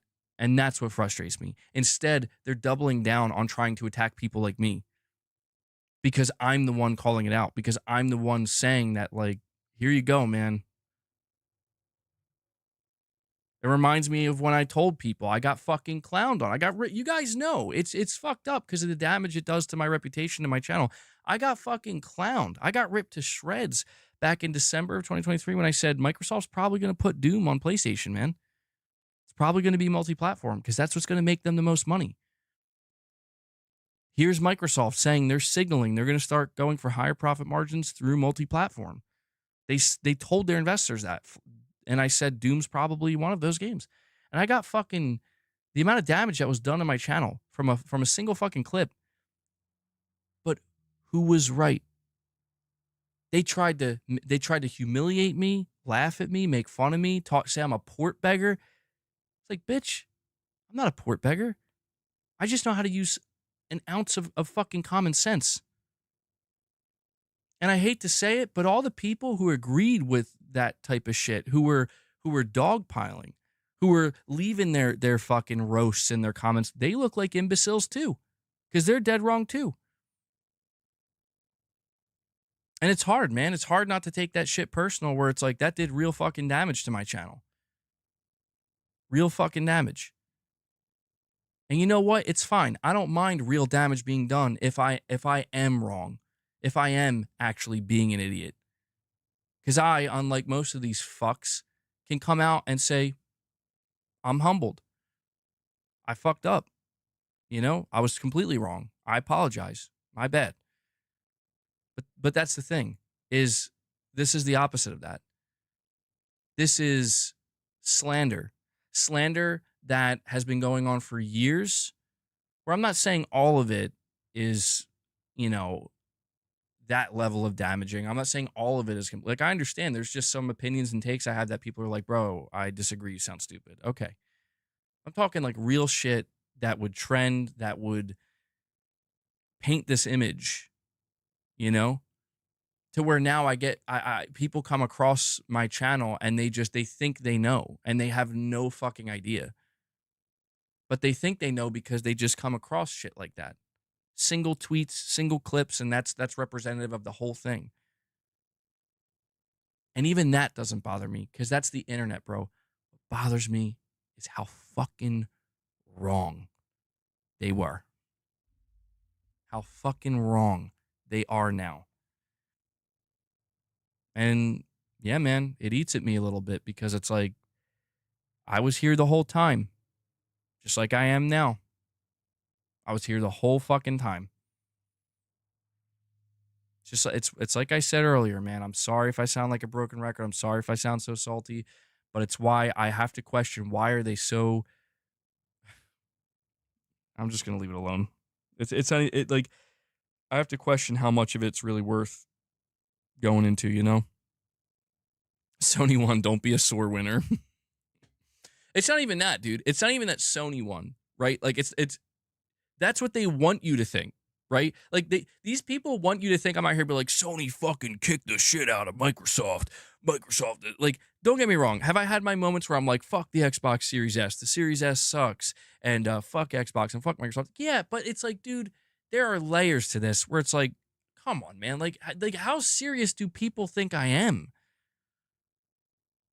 And I get it. Like, sure, if you get upset because you think, oh man, you really do fucking hate the Xbox Series S and you're being a piece of shit towards it, and anybody who buys it's like, dude, I'm not, like, it's not that, like, it's not that real, bro. Like, I don't actually have a problem with you if you buy a Series S. You know, like we're kind of just feeding into the fucking the whole notion of the silliness and the ridiculousness of the console wars, especially in modern day, where it's like it's just ridiculous, man. But then you realize that people are taking that shit and they're like, "No, this is real," and I'm like, "What, bro?" It was in the beginning because we're like, "What is this thing? Is it going to get in the way of game development?" Now it's just like whatever. It's been whatever for years. But don't be. We all lost. Maybe, yeah, maybe that's the conclusion. We all lost. Hmm. That could be what we're looking at. That could absolutely be real. It's like it turns out nobody won, everybody lost. Um, Here you go. Turn your viewers into new members. YouTube just emailed me.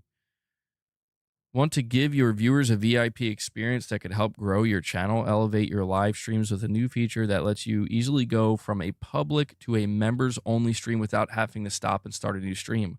Offer a special experience to your members while sparking curiosity amongst your entire audience. Okay, so we're going to test this out when we're done streaming today because this feature is implemented on my channel and I've never used it before and I don't know how it works. That's super convenient for me, bro. I feel like they made that literally for me. If this feature works the way I think it does, they literally made it for me in the members lounge. So I'll be able to just immediately transition to a members lounge without having to boot up another stream and I'll just click a button and we're good. You're saying the amount of ex losers crying is insane. Yeah, the hype button. Yeah, people get a certain amount of hype, so you can hype a video, and it helps kind of push it in the algorithm, apparently.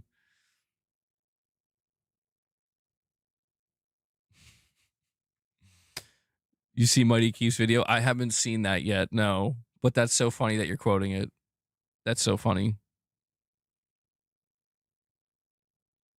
First time I've seen MBG acknowledge the hype button. Yeah, I haven't been paying much attention to it. I don't. Maybe we'll play in the members lounge, Gaming Survivor. I don't know that I'm going to do a full members lounge today because I'm still feeling a little bit sick. I'm not that bad, but I'm feeling the fatigue a little bit. Um, need I need to ask for that hype button. Hit that hype button. Where I feel so weird because I don't even know what it is. Hit the hype button. You hit that hype button. You hype this. Hype my fucking videos. Hype my streams. Hype it all. Hype it to the moon and back. Yo, Michael Werner's always hyping my stuff.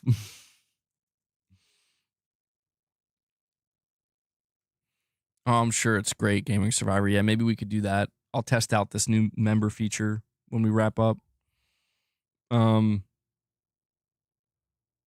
My question though, so it says if I click it and I immediately, my question is this: does it make a separate stream though? Like this is what I'm confused about because it says schedule your live stream to switch to members only, and it says I shouldn't have to create a whole nother stream and it like transitions us, but like I don't know how it works. I guess I'll find out.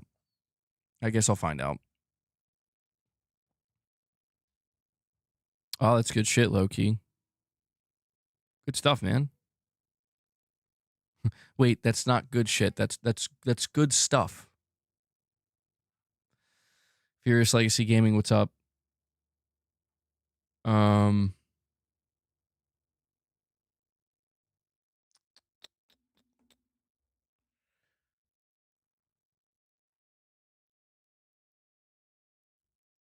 uh You bought 12 physical PlayStation games just this month. The limited edition Ghost of Yotei controller and the limited edition Death Stranding 2 controllers. Nice, Dark Cloud. That's good stuff. Yeah, that's nice, dude. I like that. 12 physical PlayStation games.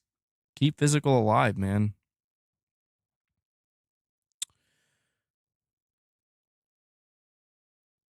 Oh my god. Really, Garrett and Wes going at it. Bros. I want to encourage people to try to coexist. I know it's hard. Blessings to you and everyone. How's Boss Cat? He's doing good. He's passed out in this chair over here. He's totally knocked out. He looks like he's dreaming of eating, though. He's like moving his mouth a little bit, so I'm not surprised. Of course, that's what he dreams about.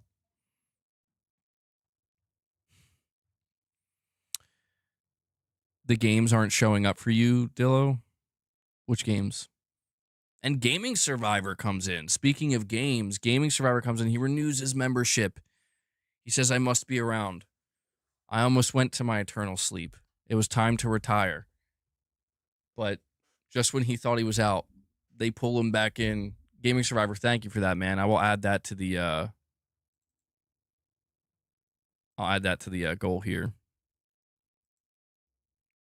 Appreciate it, bro.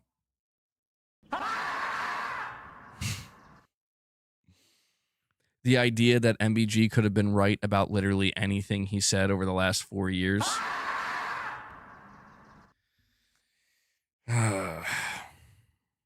No way, man. No way.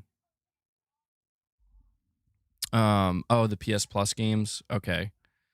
Yeah, they said that Silent Hill 2 is going to go to PS Plus, but I wasn't sure if it was like a fourth game for PlayStation Plus Essential or if they mean it's going to go into PlayStation Plus. I'm assuming it's extra. There's no way they're just going to announce a fourth game for PlayStation Plus Essential and it's going to be Silent Hill 2. I can't imagine that. It has to be extra, yeah. That's still really good though, man. That's a good get. And I guess that does make sense because I think it's coming to Xbox soon and even Switch 2 apparently from what I've heard. So yeah, I don't know. That's good stuff. And Lady K comes in and drops a single member gift. Lady K is reminding everybody that you can always drop a single member gift if you want. You can always drop a single member gift. They do help. Lady K, thank you for that.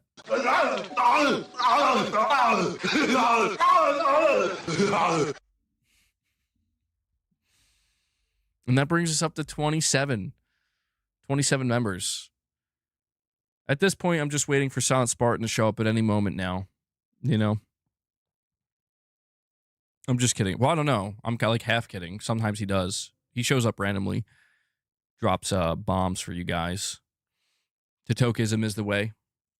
Totokism is the way. Yes, indeed. It's a new age. It's a new dawn. I don't know. I was thinking about just like really. I'm thinking about just like dressing up as Macho Man Randy Savage, and doing like, you know, basically some of his famous monologues, but like rewording them.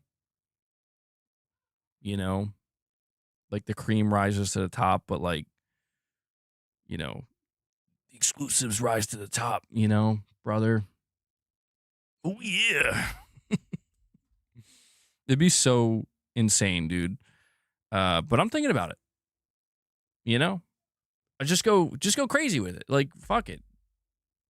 What do I even have to lose anymore? No, you think that's bad? Shems is like, I don't know, man. I don't know. It is one of those things where once you cross that threshold, you can't go back. You can't go back. Heather Swanson.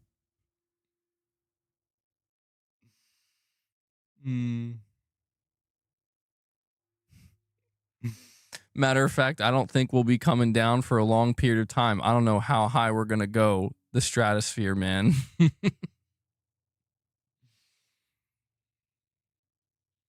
You could drop the best PS5 games the way Macho dropped the little creams, the cream packets. Yeah, dude. That's so funny. And also kind of cursed. That's good stuff. My thoughts on Battlefield 6, I'm worried about Saudi Arabia owning EA now. Yeah, a lot of people are worried about it. I don't think anything's going to change, at least anytime soon. I mean, Battlefield 6 is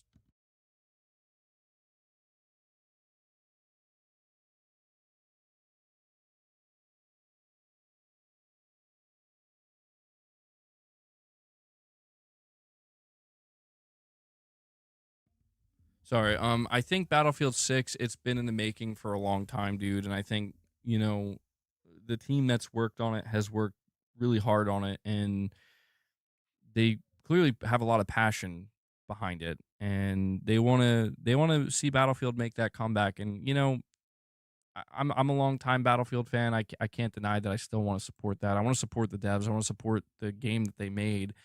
It does suck that EA sold, especially to Saudi Arabia, but, you know, um, there's nothing really we could do about it. Oh, yeah, yeah, Gaming Survivor, my bad, dude. Let's bring that up. Let's see.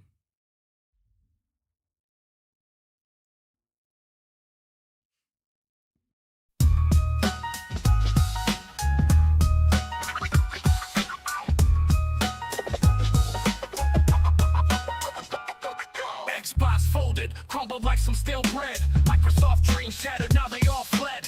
Filled with the devil, grin, fork, tongue spit. Promised the world, but delivered counterfeit. Controllers drop, no batteries in the pack. Green logo dim, shadows turn to black.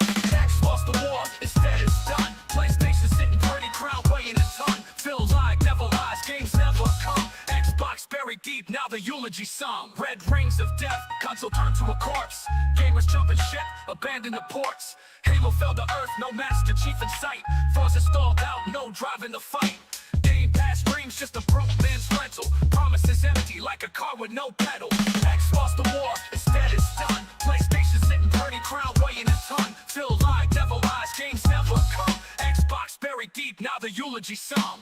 Red rings of death, console turned to a corpse. Gamers jumping ship, abandoned the ports. Halo fell to earth, no master chief in sight. Forces stalled out, no drive in the fight. Game past dreams, just a broke man's rental. Promises empty like a car with no pedal. X lost the war, instead it's done. PlayStation sitting pretty, crown weighing a ton. Feel like devil eyes, games never come. Xbox buried deep, now the eulogy song. They had the keys, but they fumbled the gate. Spencer the preacher serving promises late. Digital graveyard, the green turns to rust. History books right and Phil we don't trust. From the east to the west, gamers know the score. Xbox vanished, they ain't here no more. Sony reigns supreme, the king of the game. Phil's devilish grin, now buried in shame. Why are they calling me a fanboy? Why are you guys calling me a fanboy? Hmm?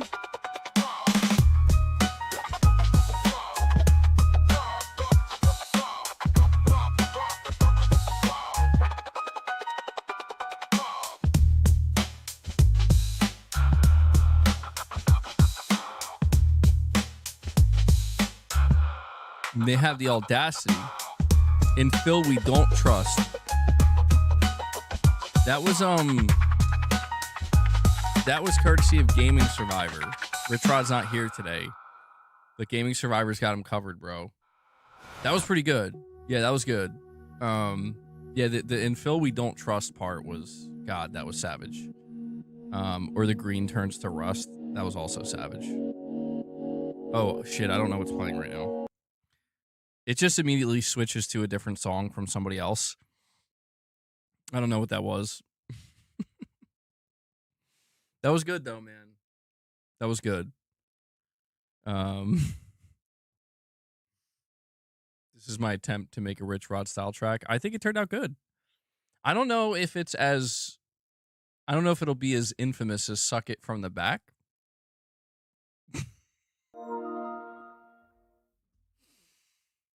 I'm about to make that a soundbite, dude. It's like the craziest track. Like I can't. But did you hear that one Gaming Survivor? Were you here when we played that? That was wild. That's absolutely wild. Total chaos. MBG, you got to watch Mr. Matty Plays new video where he says he does not trust Phil and Xbox lies.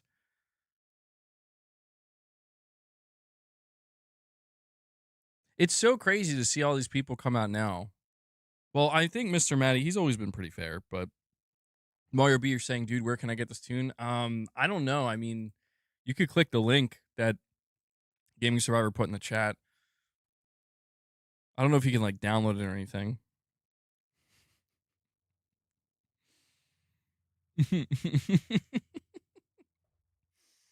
Dude, those last two songs from Rich Rod were wild. Absolutely wild. I'm about to play it again. It was actually so good. I'm about to play it again, dude. Although I don't know. Boss, get your ass down, man. Get down. I'm only giving you a couple more. That's it.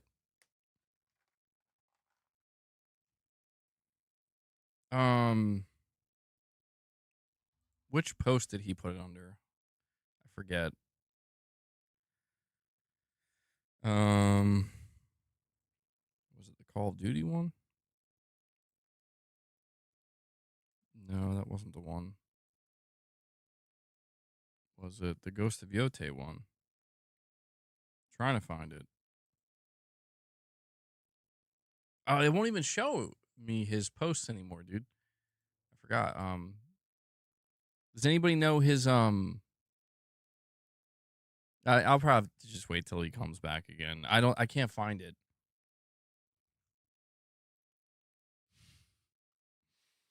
Rich Rod produced a hit single channeling all his rage into a song. Does anybody have his Twitter handle? Because I always lose it. I ain't following Rich Rod, bro. But I lost his Twitter handle.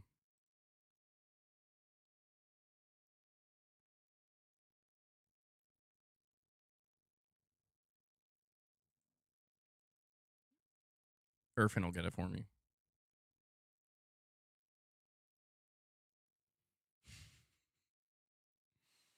Remember when the games were free? Oh, thank you, Ray. Irfan, you're good. Ray got it for me. Let's see. Okay. Which one here?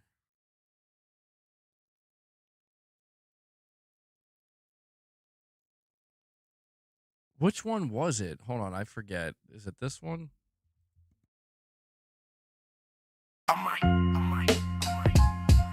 Yeah. One sign to know.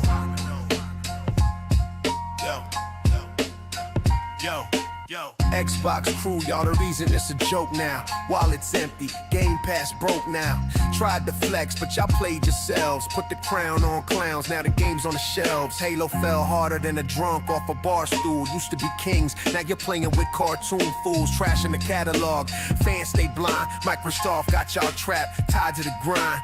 Y'all fed the beast, now the beast bit back. Paying for garbage, pockets light, pitch black.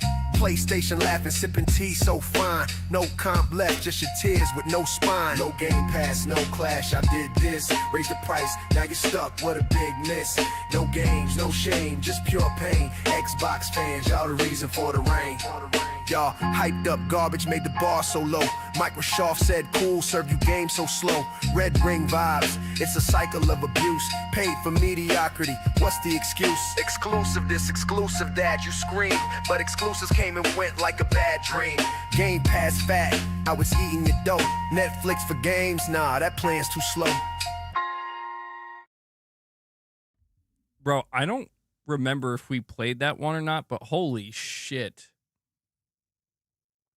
AI is getting scary, man. Like, that shit sounds so real and good. Like, oh, man.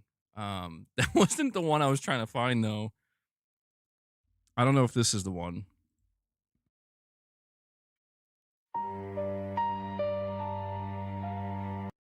No, that's not the one. Hold on. This one?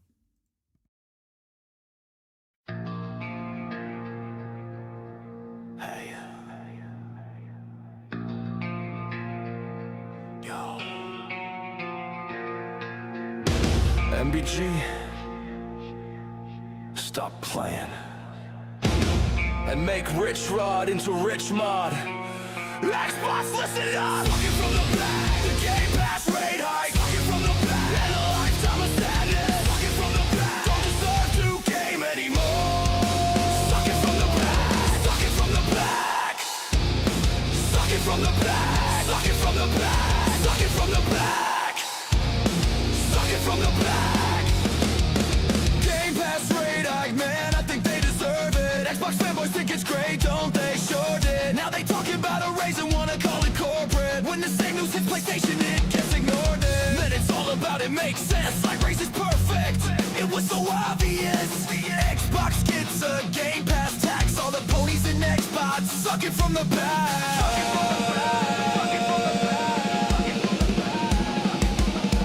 Suck it from the back. The Game Pass rate hike. Suck it from the back. And a lifetime of sadness. Suck it from the back. Don't deserve to game anymore.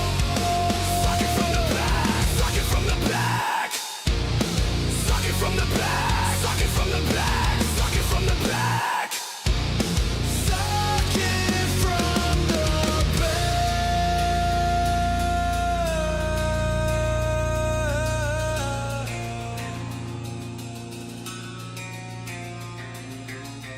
No more gaming.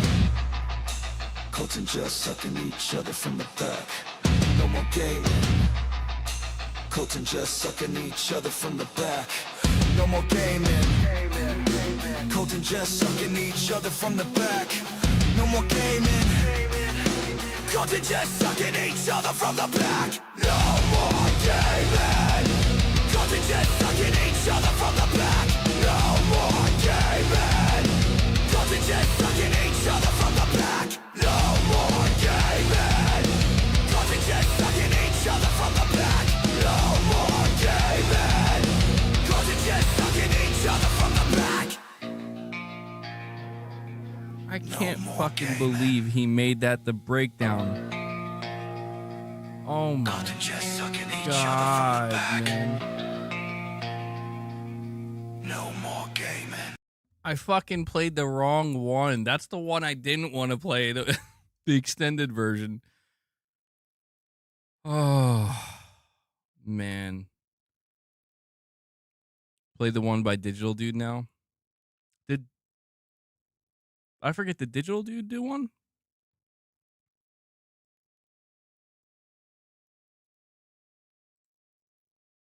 one was this? Oh yeah, this was the sad one. Dude, this one's just cursed. Like, it's just so cursed, bro. Xbox hurt themselves today. All right, I can't. That's enough. It's too much, man. It's too much. This stream just took a dark turn, bro. Yeah, I don't know. Oh man, it took a real dark turn. We got it. So, oh man, I'm about to make the line "suck it from the back" a fucking soundbite, dude. It sounds so funny. The stream rules now. Well, I'm sure Rich Rod's gonna show up again. I'm sure Rich Rod's gonna show up again before the end of this week, and he will bless us with more. And Gaming Survivor now too. We got some healthy competition going on here. It's just dude, listen. It's just a matter of time until there's an entire section of my streams dedicated to we're just going to go over the different songs that people make.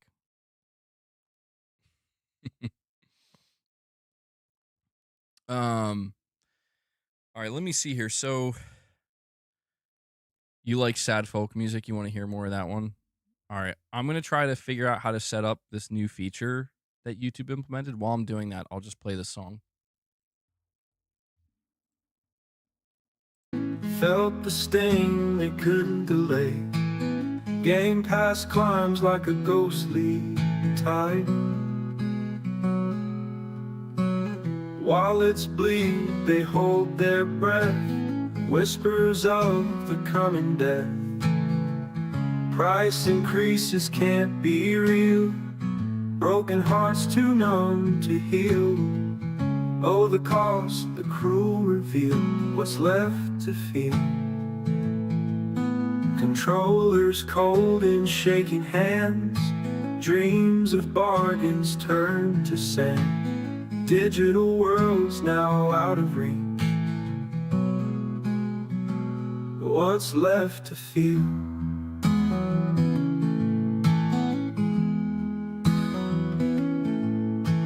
Controllers cold and shaking hands. Dreams of bargains turn to sand. Digital worlds now out of reach. Remember when the games were free? A simple joy for you and me. Now the cost, it cuts so deep. A debt that's bound to keep. Price increases can't be real. Broken hearts too numb to heal. Oh, the cost, the cruel reveal. What's left to feel?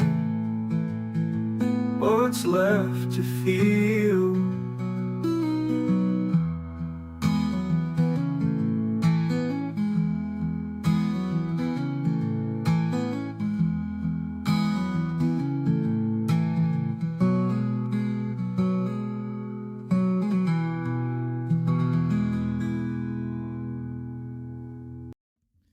Damn, man. It almost makes you feel bad. So this is actually a really fucking cool feature if it works the way I think it does. As you can see at the top of the chat, there's a countdown timer. It's got 8 minutes on it. If you click it, members only live scheduled. When the timer runs out, members are redirected automatically. Everyone else has the option to become a member at the level you picked. So they just implemented this today. I don't know how it's going to work, but this is super convenient for me. So so I guess yeah. Now I'll have like a timer. I don't know if it'll be there the whole stream. I think the most it gave me was like 15 minutes. So we'll do like we got like 7.5 minutes. If you want to drop any more membership gifts or if you want to become a member. Although I'm gonna say refrain. Like, don't get me wrong. If you want to drop more support, drop more support. But this is not going to be like a full blown members lounge. It's probably going to be really short because I'm just testing it out. But when I go to do the more proper, you know, members lounges and members content, this will definitely be something. I just need to know if it separates the streams. It says we're going to be redirected. So I don't know. Like, does it keep the same thumbnail? I don't know. We'll find out. We'll find out in 7 minutes. Oh, it said it in the chat too. Okay. The Sekiro lounge. Cursed, bro. It's cursed. What do we do now? We have 7 minutes. I could have made it 5. I don't know. I just wanted to make it 10. Let's go see if any other gaming news came out. Man, my head is killing me though. I'm got that headache from that viral headache, man. I got the virus. I don't know which virus, but I got the virus.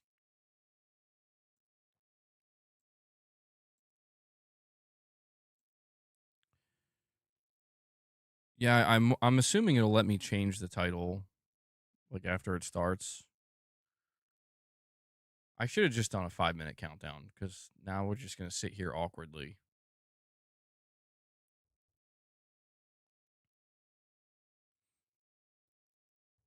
MBG, you might just be sad remembering when the games were free. Don't worry, it gets us all. You got a headache from work, Shems? Yeah. Well, the weather's changing, you know. Remember when the games were free? That's the best line of the song. When the games were free, man. Shit.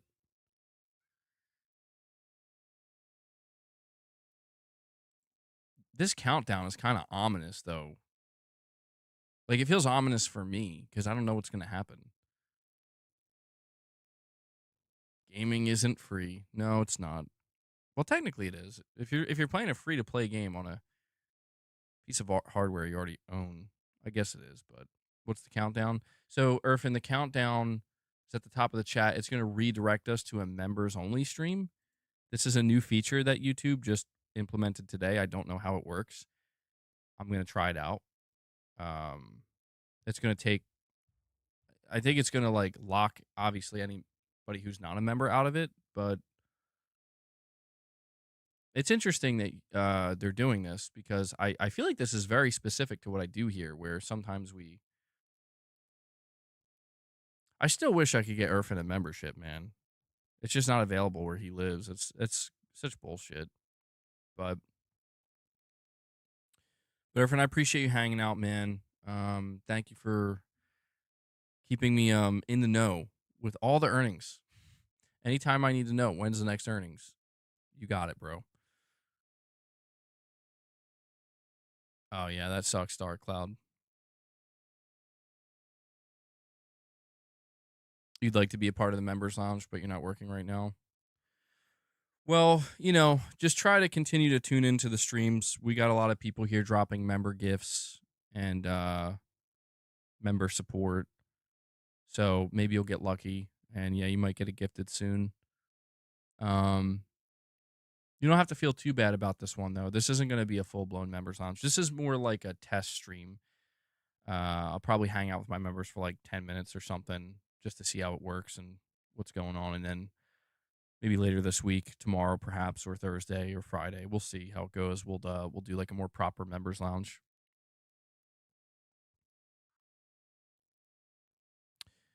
Saying glad to help MBG. Been here since the channel was around 40K, and I'll be here until you're here. Well, thank you, Irfan. I appreciate. Yeah, that's God 40K. That's a long time ago, man. I don't remember what year that was, but that was a while ago. Well, I appreciate it, man. Um, we are approaching the 2-minute countdown. Do we have a music chart, bro? I wonder how Suck It From the Back and Xbox hurt themselves today rank. Yeah, I don't know. I don't know how we would like gauge that. Um,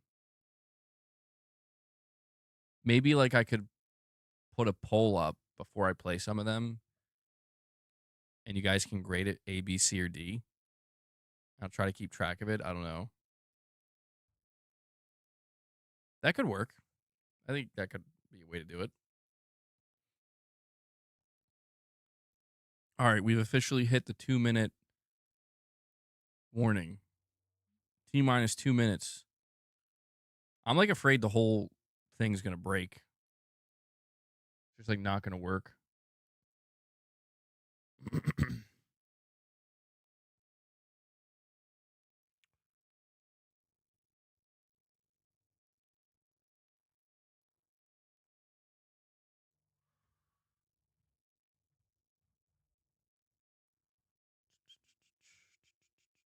We're gonna die.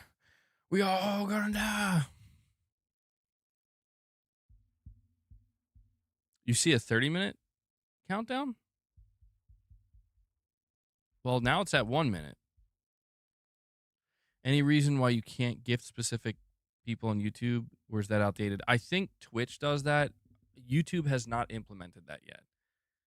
I don't know if they will, but people have been asking for that, Jack. So it's one of these things where it's still just random. I think it's based on how much time you spend watching the channel and interacting specifically in the chat. I think that helps increase your chances of getting a membership gift. So yeah, we're at 40 seconds now. What's the next Xbox game that'll be canceled? I hope not State of Decay 3.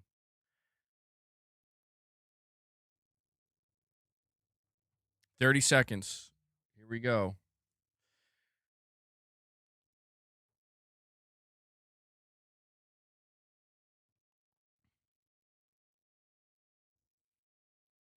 You gonna play more Yote? All right, we got 10 seconds. We'll see if this works. 5 seconds. It's happening. It's happening.